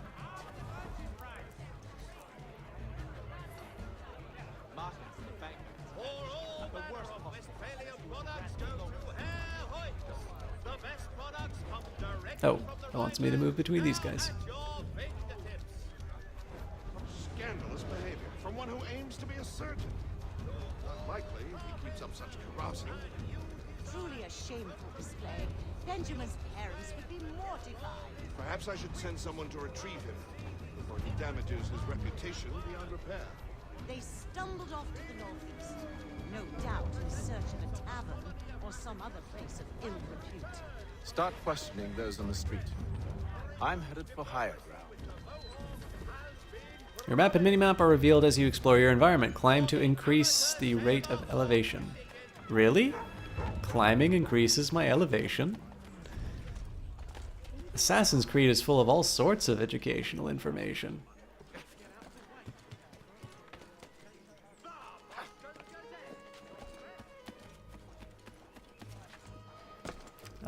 But I definitely was a bit premature in going the higher levels. I don't even have a hook blade.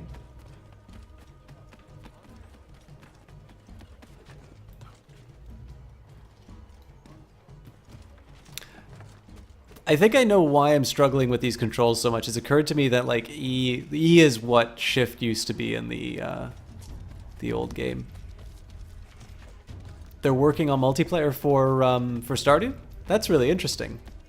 I always thought of it as a single player game. This is one of the things that's so interesting about modern game dev, because I remember so Amplitude Studios, French studio, the guys who made Endless Space and Endless Legend, Dungeon of the Endless, New South Meeting House.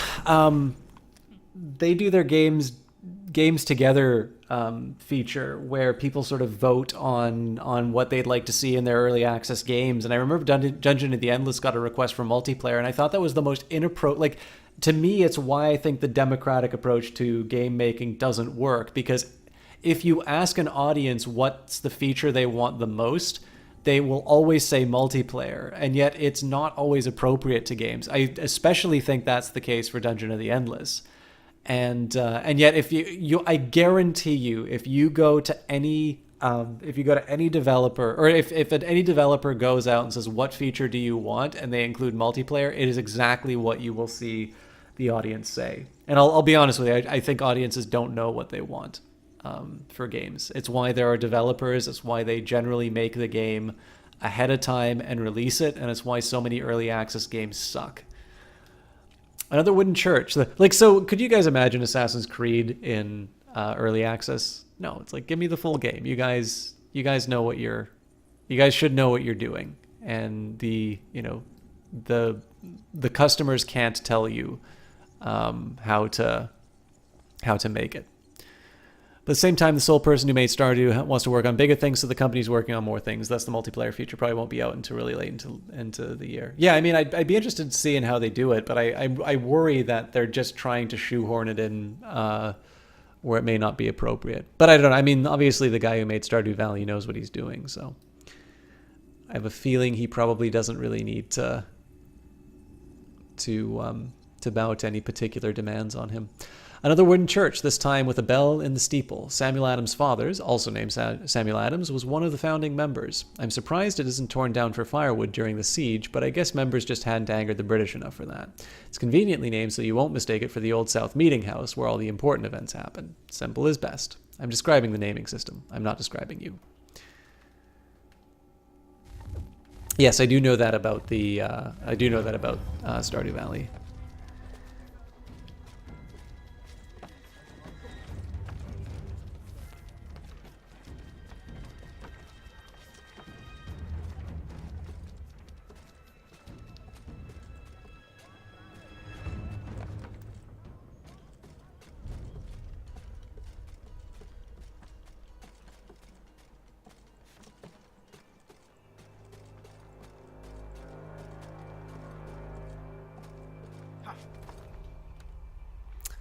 Reaching high vantage points helps reveal the map and locate points of interest.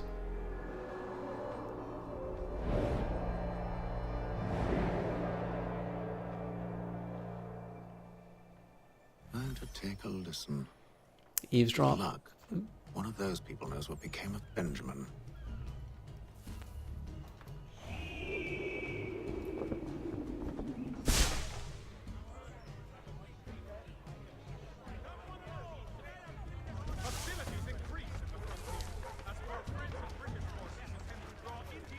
Hmm.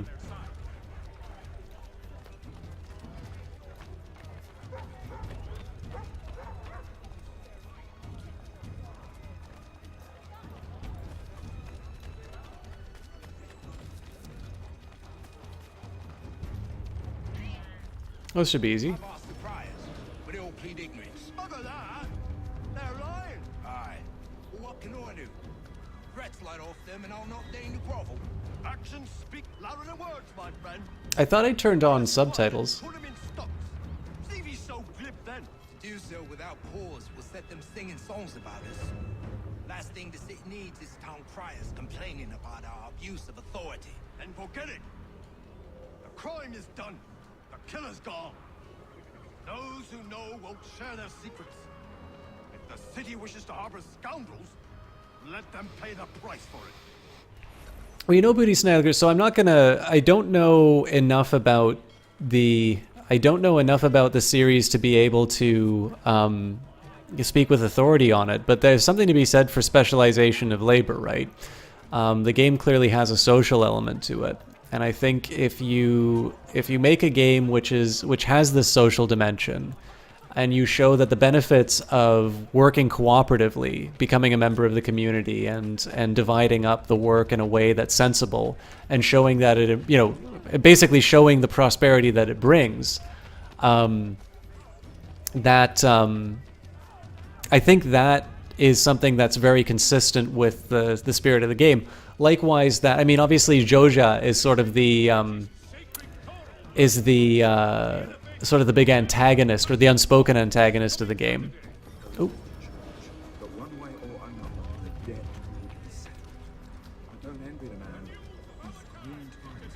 Oh, this is a really cool idea to have moving eavesdropping. Probably looking for a nice, quiet place to do the deed.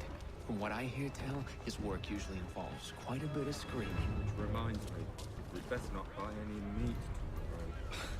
Good call, that. But yeah, so like, you know, you see this big contrast, right? You've got the community of Stardew Valley, and then you have Joja, which is clearly Amazon, and you have the difference between sort of buying a product in isolation with nobody to hear, like nobody to, you know, to be a part of, right? Like you just, when you buy stuff on Amazon, you just you order something on your computer and that's that. Whereas you can imagine kind of going to a local market, you know, you're taking part in your community, you're interacting with people.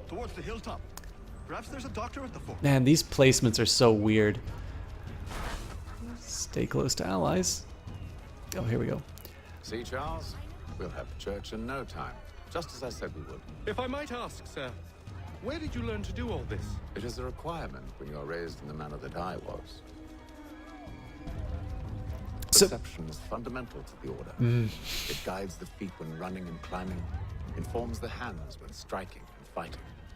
But most important, it transforms the senses, and we begin to know the world in a different way. So where I was going with this is that, you know, when you have these two contrasts, if you buy something locally, you're not necessarily going to get the best price, right? Like if I buy from a local bookstore, generally I'm paying something higher than Amazon. But bookstores are more than just sort of kind of concrete implements for turning books into money. There's community that builds around it. And, you know, going to certain gaming stores, you meet people who like playing games. And as a result, you will learn more, you know, you'll learn more about your hobby, you'll meet potential friends in that. And so I think if I understand the themes of Stardew Valley well, I think the idea of getting benefit from specialization is consistent with what it's trying to do. Again, there's basically a decision that's being made to see the benefits through working collectively rather than individually. At least that's, I mean, so look, I'll be honest, like, clearly I don't know enough about the game to speak with authority on it.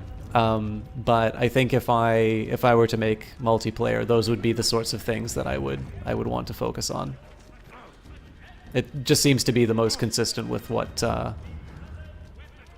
game is trying to say.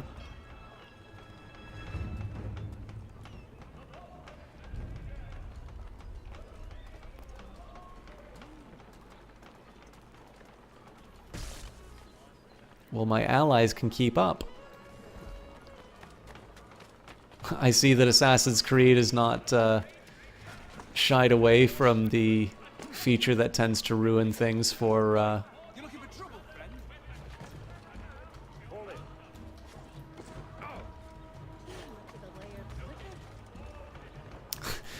they fall into the trap that's ruined many a good game. Brain dead allied units. Careful. The place is well guarded. Press E while targeting a hiding spot to tell your escort to... Ah, interesting.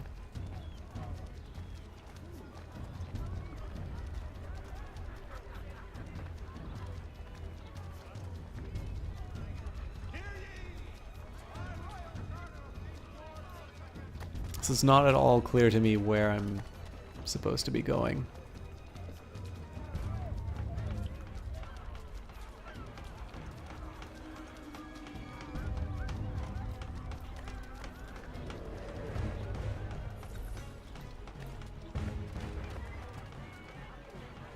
Reach the warehouse entrance undetected.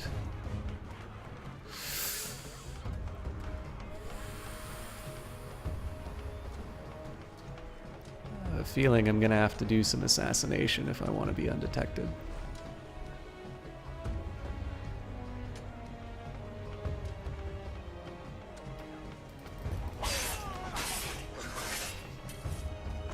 Sorry, I gotta get my achievement, buddy.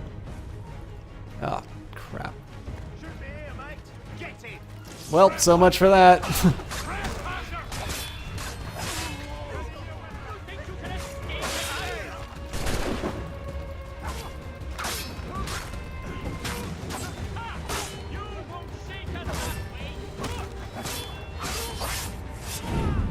So I will say, when the combat works, it really works.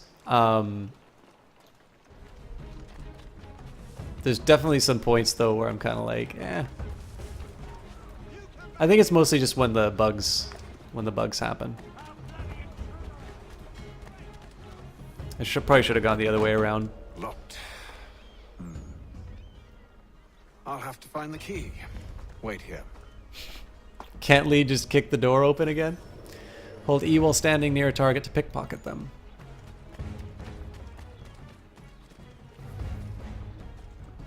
How many guard leaders are there?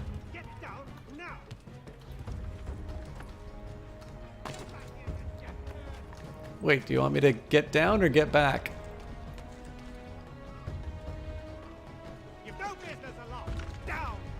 Oops.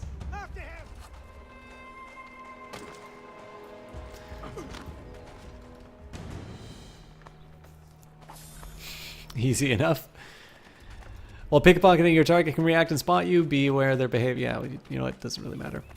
Would have loved if the multiplayer feature was introduced at the same time it was released, and would have gotten more enjoyment because multiple people had to figure things out blindly, but to have it released, it's more than a year old, it takes away from the true experience in your opinion. I mean, I guess that's more of a question on the player. Like, obviously people are going to have their own ways of wanting to play the game. These things so difficult, Benjamin. Merely provide me with recompense, and all shall be forgiven. I'll not pay for protection I don't need. Clearly, you do require protection. Else we wouldn't be here. How very gauche. Now, What shall we do about our guest? Maybe I take his hands, put an end to his surgery. Maybe I take his tongue, put an end to his waggling. Or maybe I take his cock, put an end to his fucking us. So many options. I can't possibly decide. Take all three. Now, hold a moment.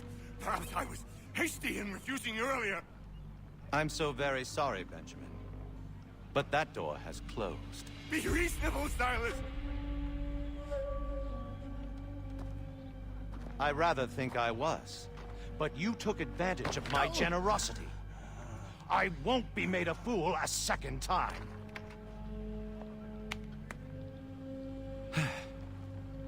I fear I lack the constitution to bear witness to such barbarism. Come find me when you're finished, Cutter. You'll regret this, Silas, do you hear me? I'll have your head! No. I rather think you won't. Very proud to have raised a specimen like yourself. Quiet now. I need to concentrate on me work. Just a quick little swipe and no more is. That was easy. But yeah, so everybody has their own way of... Who are you? I should probably shut up over the cutscene. I don't understand. Why are you here? Walk with me, Mr. Church, and all will be explained.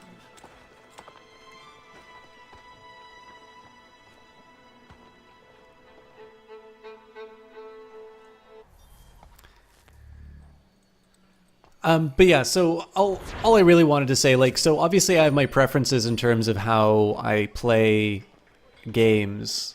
And I think the question really more is how do... Yay! I think the question is more is how do you create a multiplayer environment where you get the matching of the people who want to learn things and people who don't, right? So like you said, you enjoy discovering games. I enjoy that too. It's why I normally don't ask for advice on how to play it, because I want the process. You know, even if I'm clearly doing something wrong or I'm not seeing something obvious, it's an opportunity for me to learn how a game works and how its logic is set up. And more importantly too, it makes me think about how games communicate their ideas, because some games don't do it well, and I think it's important to learn. It's easy to look at a really good game and say, well, this thing just came out this perfect way, but so clearly they don't. There's so many games that aren't that good, and everybody starts off with the same intentions. So why are some successful and others aren't? You can learn a lot from other people's failures. So I'm not too bothered about the fact that there's multiplayer in a single player game on its own. I think a lot of times people will ask for it not knowing that it's inappropriate for the story. And the question more is about how do they implement it in a way to make sure that the people who want a certain experience are able to get it, and that you're not matching people with competing... Well, I mean, in some cases you have competing goals for like competing games. But how do you make it in such a way that the people who want to have sort of a purist experience still get it, whereas the people who just want to, you know, hunt achievements and such are able to achieve it? Sparks V for Sparks 5. How are you doing? Happy 4th of July to you as well. For those of you who don't know, I'm not American, but that does not stop me from celebrating Independence Day, or at least putting on a special Independence Day stream. This is the site of Boston's first and for a good while only flour mill. The mill owners closed this pond off from the Charles River, leaving only a small stream that led to the ocean. Twice a day, the tides in Boston Harbor would fill the stream, powering the mill. Of course, closing the pond off also made it stagnant. Since water was used as a dumping ground for sewage, garbage, and dead animals, it was quite dirty and frankly stank. Around the turn of the century, the city decided that something needed to be done. Rather than reopen the causeway and clean out the pond, developers decided that they could make room for houses and also more money by filling it in with land taken from the top of Beacon Hill. So that's exactly what they did, building homes on sewage since the turn of the century. What a wonderful slogan that would have made. Oh, that's funny, Sparks 5. I got a later start to this stream than I wanted because I laid back after work and then just like nodded off. I'm assuming to Jesse Cool's dismay, given the fact that we were playing a Ticket to Ride game. But I did want to make sure that I did. I did want to make sure that I did some Assassin's Creed 3. I will finish this game, by the way. How far I get through it tonight is another question. But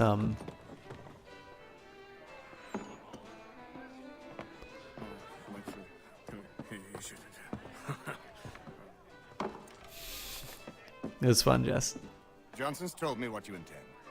As it happens, the man who held me is the same one that you seek.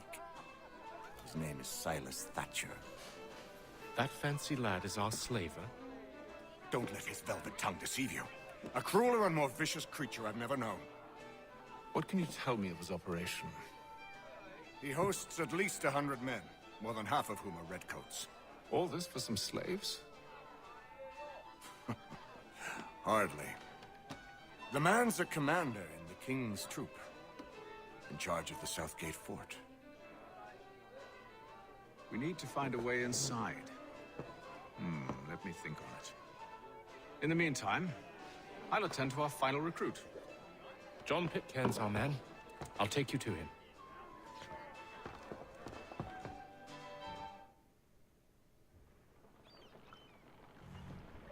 Sorry, guys. I just need a quick second to do something.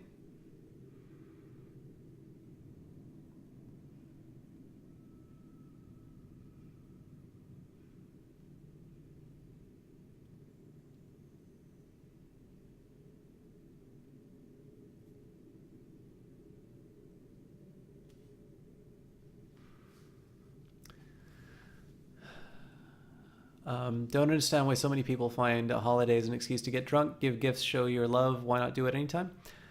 So, I mean, the question is one of memorial. It's why I wanted to do a stream for Anzac Day, but I got sick, so I wasn't able to do that. It's more a question of commemoration. How you choose to commemorate is, I mean, that's sort of up to...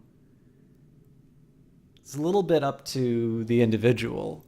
But I mean, so in cases of celebration, I mean, alcohol has almost always been part of that.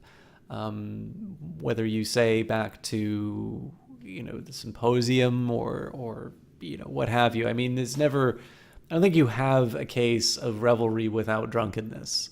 Whether or not you individually want it is another question.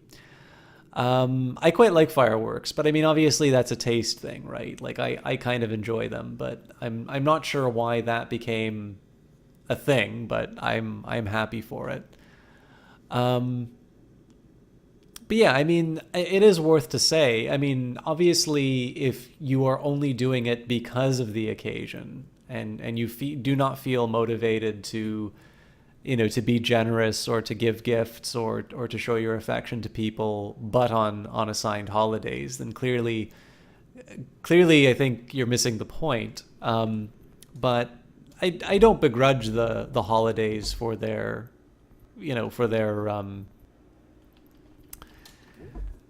status. I don't think a holiday is, give gifts on this day to the exclusion of all others. I just think it's, if there's something worth remembering, it's nice to have a celebration for it. And I mean, the founding moment of a country is usually one worth remembering. I mean, Canada, certainly Confederation is an important event for us. And I think, whatever one thinks of the current state of the United States, I mean, I think the American Revolution and its independence it's an event worth remembering. I mean, the ideals under which the country was founded are important ones. There are very few examples of a case where you have a bunch of people sitting down saying, this is what a country should be about. Here are the things that should guide it. Here are the ideals. We're going to write it all out. We're going to figure it all out. And they did a pretty good job of it. And so I think there's a number of things that are worth celebrating on Independence Day. And whether you want to go back to the founding documents or you just consider yourself lucky to be in such an affluent country with opportunity, There's a few different reasons why one can celebrate. Sparks5, to add something to the conversation, is really interesting to you. With the online aspect of some games, patching updates, games are more changing. You won't get the Rocket League experience you had in the first 2 weeks at launch when everybody did not know how to play it, and learning process was fun. I think the same is for Overwatch and other MP games. It's a problem actually I've been thinking about ever since I played Magicka Wizard Wars, is how do you deal with small player bases and trying to introduce people to a game where there's a learning curve. And I'm not sure anybody's really cracked that well. I know some games try to divide the audience up between sort of the hardcore and the casuals. But the more you fragment your player base, the harder it is to do matchmaking. I think it would almost be interesting if you had the same pool and you just matched people based on skill or their performance in games. But your casual mode and your ranked mode, like all that it did was it gave a different display to you, and it was all the same pool that they were matchmaking from. So in relation to Valentine's Day, did you know that there were like 5 St. Valentines? I didn't know that actually. But Valentine's Day is not a big holiday for me. Obviously, I think everybody has like different priorities in terms of, like, St. Patrick's Day is another one. Like, I've never found that big of a deal. When you're thinking of buying a game, you're thinking not only just playing the game, but buying the current meta and having current experience. Each year, the content, skill, and players only increases in multiplayer games.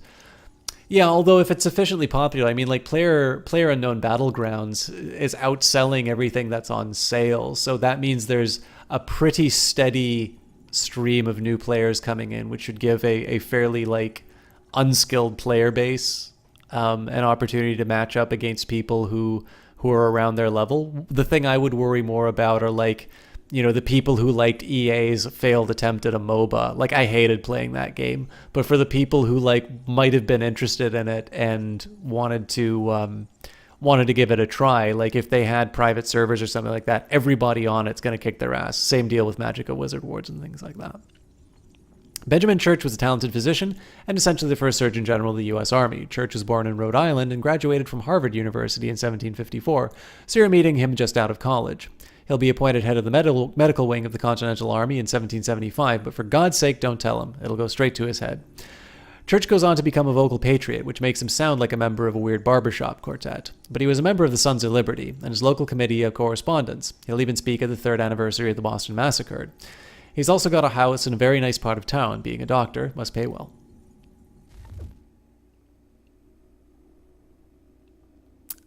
Silas Thatcher. Silas Thatcher was the nephew of a well-to-do London merchant who was purchased a commission for him in the British regulars when he was quite young. He was sent to the colonies in 1750, a poor man, where he was posted at the defences along the Boston Neck. You won't be surprised to learn that Thatcher had a mean streak, few men wanted to serve under him, which might be what led to him being posted to Boston in the first place. Living in the colonies was regarded as something akin to exile at the time. Actually, come to think of it, not much has changed. Men who advanced under Thatcher's command were noted for their cruelty, like his personal assistant Cutter, which you might have even guessed is a nickname, meaning one who likes to cut things, preferably people. Not exactly what I look for in a PA, but there you go. At the time, pay in the army was notoriously bad, and soldiers would often pick up odd jobs in their spare time to make ends meet. This made them rather unpopular in Boston, where unemployment was rather high. However, Thatcher found something he enjoyed even more, demanding protection money from the merchants in Boston. Not only that, but he dabbled in theft, fencing stolen goods, and the slave trade. A real Renaissance man, capturing the local indigenous people and selling them off to the highest bidder, which is what he was doing when Haytham found him.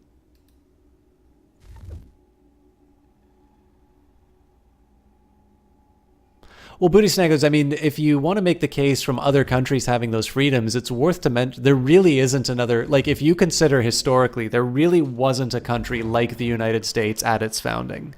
But the idea is one that has shaped constitutions since its founding.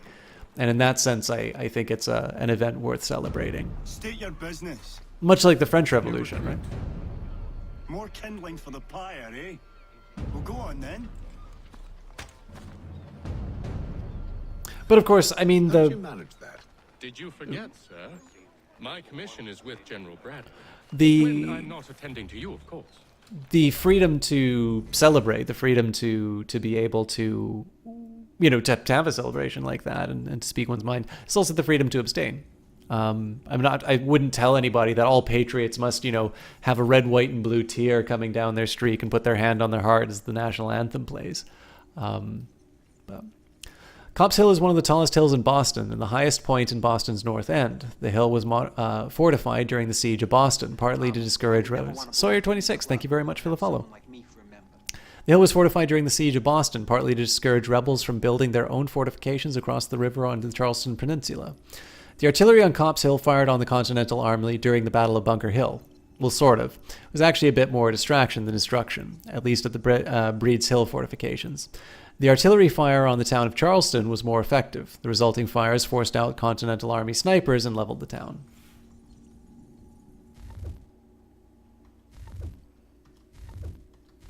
Oh, sorry. I missed another database entry. I'll try not to spend too much time on these things, but I knew I got lazy on them. John Pitcairn. In 1754, John Pitcairn was a young captain in the British Marine Corps. He fought in the French and Indian War, but I can't find much about his postings. He's listed as being on the HMS Lancaster during the capture of Louisbourg. That's in Canada. No record of him being on the American side of the colonies, but it seems that he did some covert work as well. That would explain the lack of details. Pitcairn was promoted to major in 1771, and he gained a reputation for being well-liked by his subordinates and praised by his enemies. That's a difficult trick to pull off. Maybe he had a lovely smile.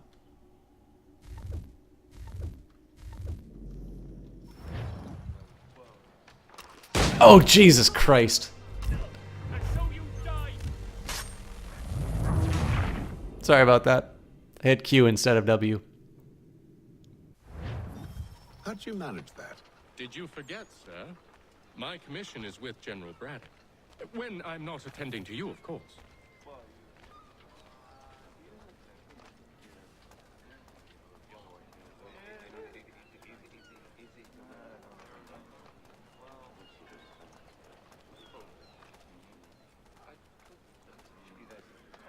Pitcairn, you fool! Your acts are treacherous. Give me one good reason I shouldn't kill you right now. Were you planning to announce yourself, or did you hope my men wouldn't notice your arrival? If you'll allow me to explain. Oh, by all means. I should like very much to hear this. I have not deserted, sir. I am here under Commander Amherst's orders. Show me a letter bearing his seal, and you might be spared the gallows. I have no such thing. The nature of my work, sir. It's the sort of thing best not put to paper. Haytham. General Braddock? I suppose I shouldn't be surprised. Wolves often travel in packs. Master Pitcairn won't be here for but a few weeks. I shall return him to his proper post once our work is finished. The devil's work, no doubt. It's bad enough my superiors have insisted I grant you use of Charles. But they said nothing about this traitor. You'll not have him. Edward, listen to reason. We're done here. See these gentlemen out.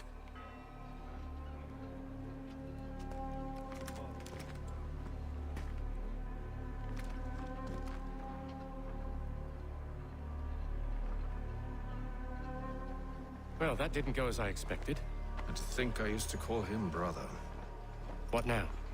They'll chase us off if we try and return. We're done with this camp.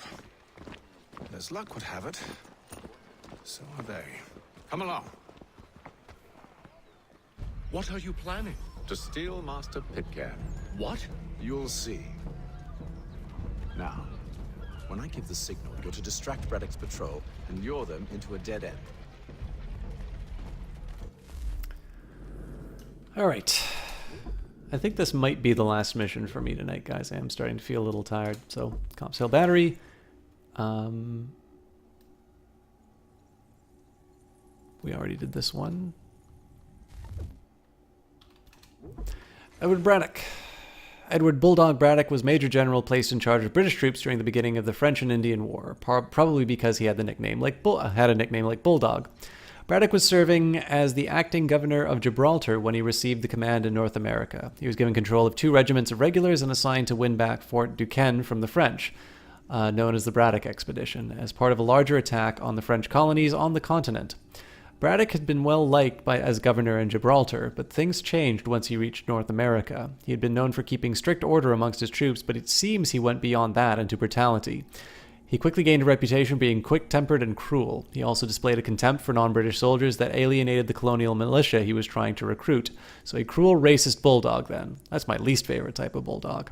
Braddock took a bullet to the chest during the battle in 1755, rumor has it, from one of his own soldiers, which is a job hazard when you're nasty to people around you and they all have guns. Sounds like the bulldog may have had to be put down. Hello, Jesse Quill. Do you have until... do you have until the end of this mission? Christchurch. This is known today as the Old North Church because it's the oldest church in the north end of Boston, but up into 1776 it would have been known by its official name, Christchurch, named after Jesus Christ, a former celebrity carpenter. This is where, on the night of Paul Revere's ride, 2 signal lanterns appeared to warn rebels on the opposite shore that the British regulars were on their way to seize weapons. The signal was Paul Revere's idea, but contrary to popular belief, the lamps weren't a signal sent to Revere. They were meant to warn lookouts on the opposite shore in case Revere was captured. This church was a natural choice for a signal flame. It was the highest steeple in Boston and easily seen from the other side of the river. Even better, the church was Anglican. The congregation was full of wealthy loyalists. Who would suspect the church sexton, Robert Newman, friend of Revere's, of sneaking into the church at night to send secret messages? Well, the British would, actually. They captured Newman a few days later and questioned him. He put on a terrific show and managed to convince them that he was innocent, then fled town, which didn't really back up the whole innocent thing very well.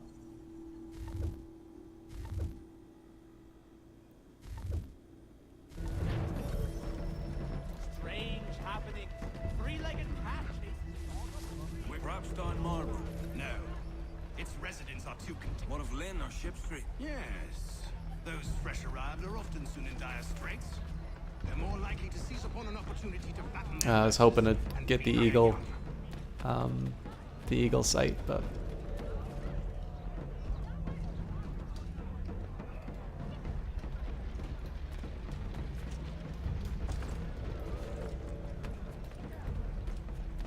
no rooftop guards though, so I'm okay for now.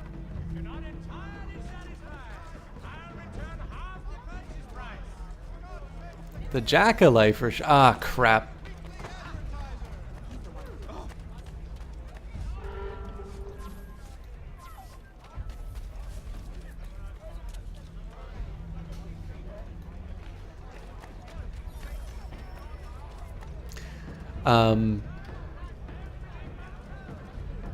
Jess was nice enough to recommend me for the show, but I don't think anything will come from it. Clearly because she lacks influence.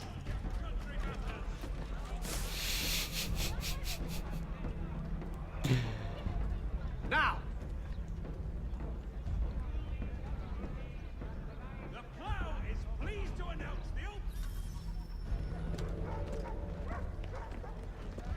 Oi!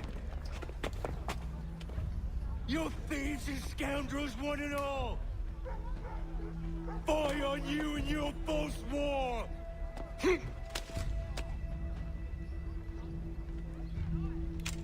After him!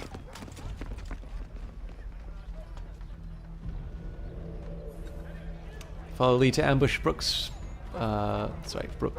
Braddock's patrol. Fort Duquesne is going to come up in the thing that I say, or the thing that we talk about at the end of the cast. So hopefully you guys enjoy that. Unhand him, Edward. You again. Let us go. And John Pitcairn with us. I will not have my authority challenged.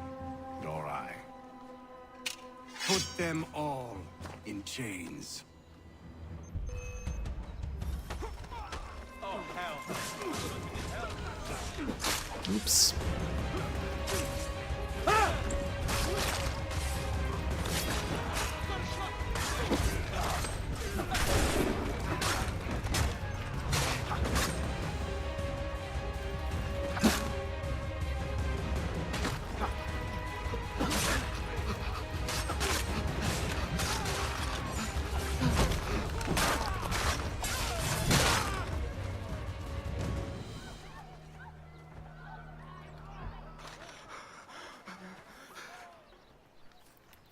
stay my hand today because you were once my brother, and a better man than this. Or should our paths ever cross again, all debts will be forgotten. You're free now, John. Traitor! Go on then. Join them on their fool's errand. And when you find yourself lying... I assume you've good reason for causing all this madness. What is it you require of me? I'll explain everything on the way.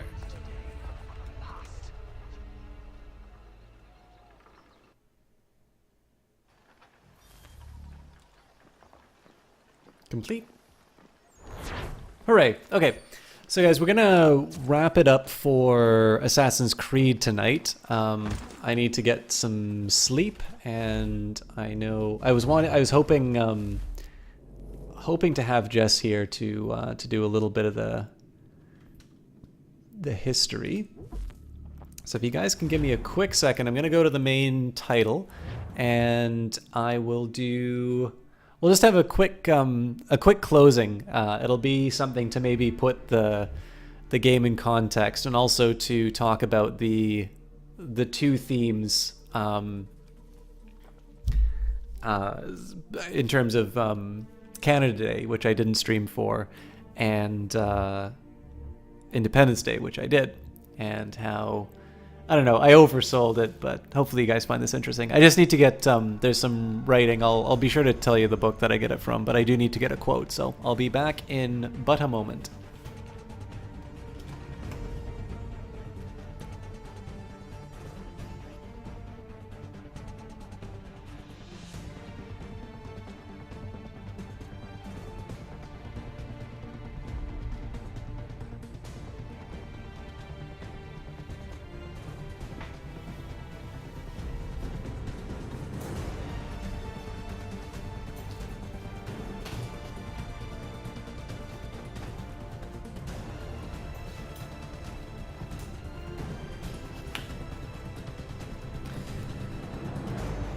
Okay.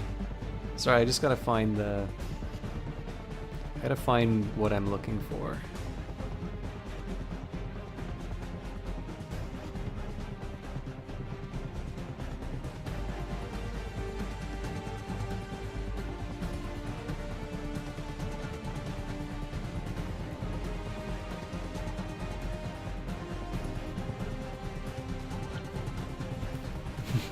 All right, have a good one, Sparks5. I do encourage you to hang out for a little bit, because I'm going to talk a bit about some lesser-known history for the American Revolution. So, I read a really interesting. So there's a book by an author named Theodore Draper called A Struggle for Power, and this is about the American Revolution. And I think... So, basically what you have here is you have the British and the French colonizing North America. You've got sort of Canada, which is largely a French colony. I mean, there's British areas around, but you can sort of consider a lot of the Canadian territories to be French held. And then you've got the area of the States to be a British colony. And of course, there's a tension between the two. And particularly there's the sort of this overlapping land claims. And so Fort Duquesne, which was mentioned in, I think it was in Braddock's biography, that was one where, that was kind of the thing that actually started, that was kind of what started the fighting. In fact, I believe there was a certain general that wanted to get together and tried to take the French Fort Duquesne, a general named George Washington, who immediately fell into the French's hands and were disarmed and sent back in humiliation. So, in any case, this resulted in the 7 Years' War. The French ultimately lost, and the question kind of came down in terms of how this thing was going to wear down, to keep things simple, I think what we can say is it sort of came down to a question of what French territory do the British sort of extract in terms of colonial holdings as their prize for the war. And there's basically a case. There is Guadeloupe. I may not be pronouncing this correctly, but basically it's the largest. It's probably the most profitable of the French sugar islands. It's basically a big sort of trading center. It's something very wealthy. And then there's the other argument, which is they should take the Canadian holdings. And of course, the reason for this is the claim is that the claim here is, of course, is that Fort Duquesne was sort of the spark that triggered it, and if you don't take territorial gains that are intended to be, that were sort of in the area that inspired it, then you're not doing right by the colonists, and it just simply makes more sense to take Canada anyway. Now we know how history went. The British ultimately settled for Canada. But there were definitely a bunch of, there was basically a pamphlet war that kind of came out of it, and there was one really interesting point that was made. Let me see. You know what? I think I'm just gonna quote at length.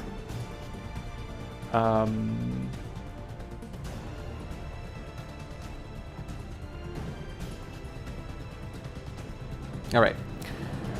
So this is from Remarks in a Letter Addressed to Two Great Men, which is allegedly written by a man named William Burke. I'm going to read it, and then we'll talk about what it means. Instead of concentrating on North America, it argued, the utmost rational aim of our... I'm quoting Theodore Draper right here. Instead of concentrating on North America, it argued, the utmost rational aim of our ambition ought to be to possess a just weight and consideration in Europe. Canada had never been one of the, quote, objects for which we began the war. It was not necessarily to possess all of... Oh, you know what? I don't need to quote this part here. I think it...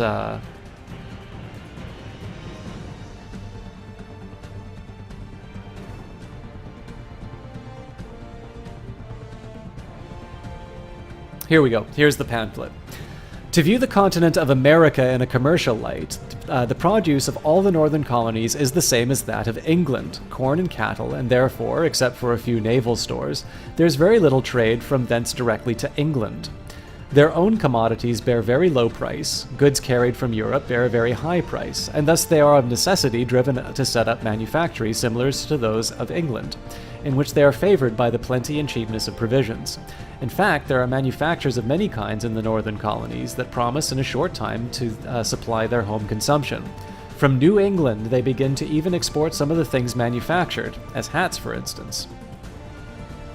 Here's Theodore Draper's commentary. Worse still, if this trend went on, the northern colonies would gradually have no need of England. Now we return to Burke. In these provinces, they have colleges and academies for the education of their youth, and increase daily in people and industry. The necessity of a connection with England, with which they have no natural intercourse by reciprocation of wants, will continually diminish. But as they recede from the sea, all these causes will operate more strongly. They will have nothing to expect. They must live wholly on their own labor, and in the process of time will know little, inquire little, and care little about the mother country. Draper. This dire prospect called for some way to forestall it. The obvious means pointed northward. This is Burke. If, sir, the people of our colonies find no check from Canada, they will extend themselves almost without bounds to the inland parts. They are invited to it by the pleasantness, the fertility, and the plenty of that country, and they will increase infinitely from all causes. What the consequence will be to have numerous, hardy, independent people possessed of a strong country, communicating little or not at all with England, I leave you to your own reflections. I hope we have not gone to these immense expenses without any idea of securing the fruits of them to posterity. If we have, I am sure we have acted with little frugality or foresight.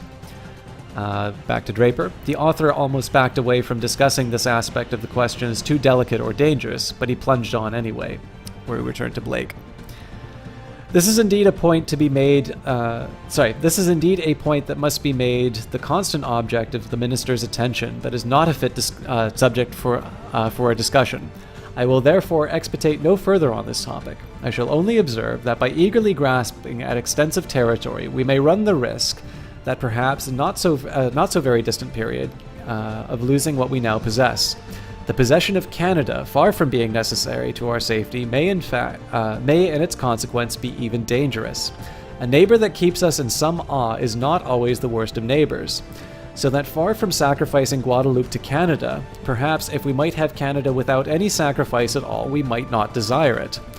And besides the point to be considered between us and France, there are other powers who will probably think themselves interested in the decision of this affair.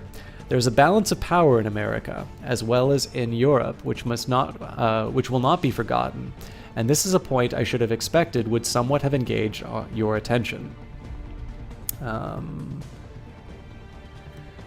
Draper again. The last point was most foretelling for the future. A French Canada was a guarantee that the American colonies would be forced to remain British. By keeping Canada, the British would be doomed to give up their American colonies. The British colonies in North America, made up of too many numerous, hardy, independent people possessed of strong country, to remain in subjugation of Great Britain much longer. If they were not afraid of the French, as they had always been, they would not need Britain as their protector. With Canada British, the argument went, American independence was not far away. By this time, however, the idea that the French in Canada held off the American independence was already an old one. Peter Kalm, the Swedish botanist, had made the same observation during his travels in New York in 1748, even before the outbreak of the 7 Years' War. So this predates the decision between Canada and Guadeloupe. This is Kalm. I have been told by Englishmen, and not only such that were born in America, but even such as came from Europe, that the English colonies in North America, in the space of 30 or 50 years, would be able to form a state by themselves, entirely independent of Old England. But as the whole country, which lies along the seashore, is unguarded, and on the land side is harassed by the French in times of war, these dangerous neighbors are sufficient to prevent the connections of the colonies with their mother country from being quite broken off. The English government has therefore sufficient reason to consider the French in North America the best means of keeping the colonies in due submission. So, the threat of French invasion of the Canadian colonies was one of the forces that kept... it was one of the things that kept American independence. And Draper's argument here, and Burke's, is that through the acquisition of Canada, it was what enabled the 13 colonies to rebel. Now, of course, I think the argument here as well would be that Canada would rebel as well, and perhaps that is a story for another time as to why the Canadian colonies remained loyal. But there is a quote that begins the book from Arnaldo Momigalio. Scipio Nasica was against the destruction of Carthage because Rome needed a rival to keep sober and alert. And of course, in here, through the acquisition of Canada, it ultimately set in motion the events that would become the War for Independence. This may be worth mentioning as well. The Star and Spangled Banner is based on a poem called The Defense of Fort McHenry. That particular battle was fought in the War of 1812, which we talked about before, in which, of course, Canada did successfully burn down the White House. And so what's so interesting, of course, is that Canada and the United States are famous for their peace. And yet so much of the things that have become very important to these countries, in the case of the United States, its very independence and its anthem are actually owed to conflicts. One which was the acquisition of Canada and the removal of the threat of war. And the defense of Fort McHenry would be a war fought with Canada. And of course, the two countries, in the end, Canada retained its independence, being able to fight off American invasion.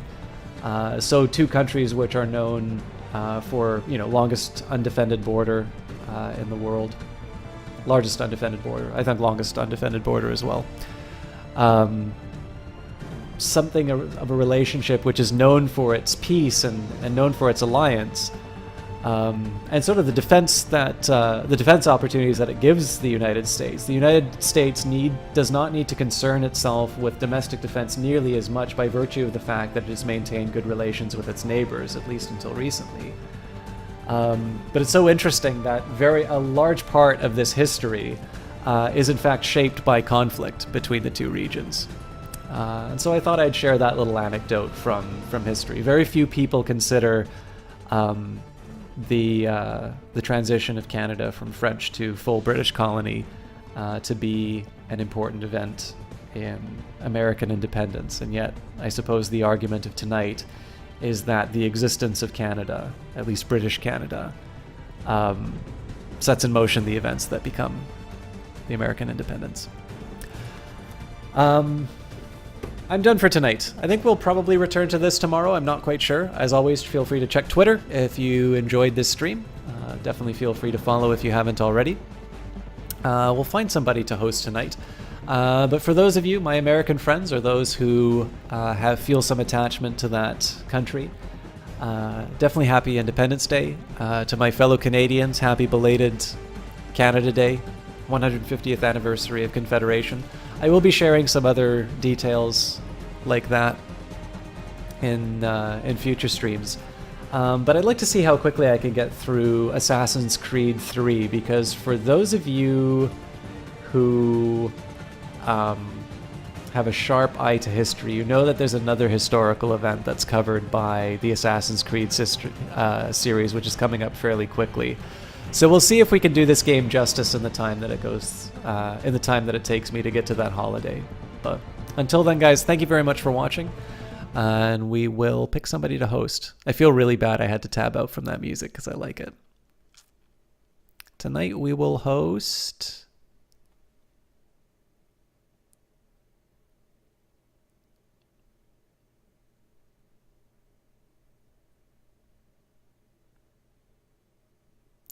You know what? Fellow Canadian, W. Shand. So he is currently doing Skyrim Bounty Hunter. This is a great little series that he does. I really encourage you guys to check it out. As always, we've tied to System Talk, heard this place was better. I hope you guys enjoy Shand. He's a really fun caster to watch. And Skyrim Bounty Hunter is a really unique take on this game that's really popular. So I'll see you guys there. I'll hang out for a little bit before going to bed. Have a good one, guys. And I hope you guys enjoyed the history.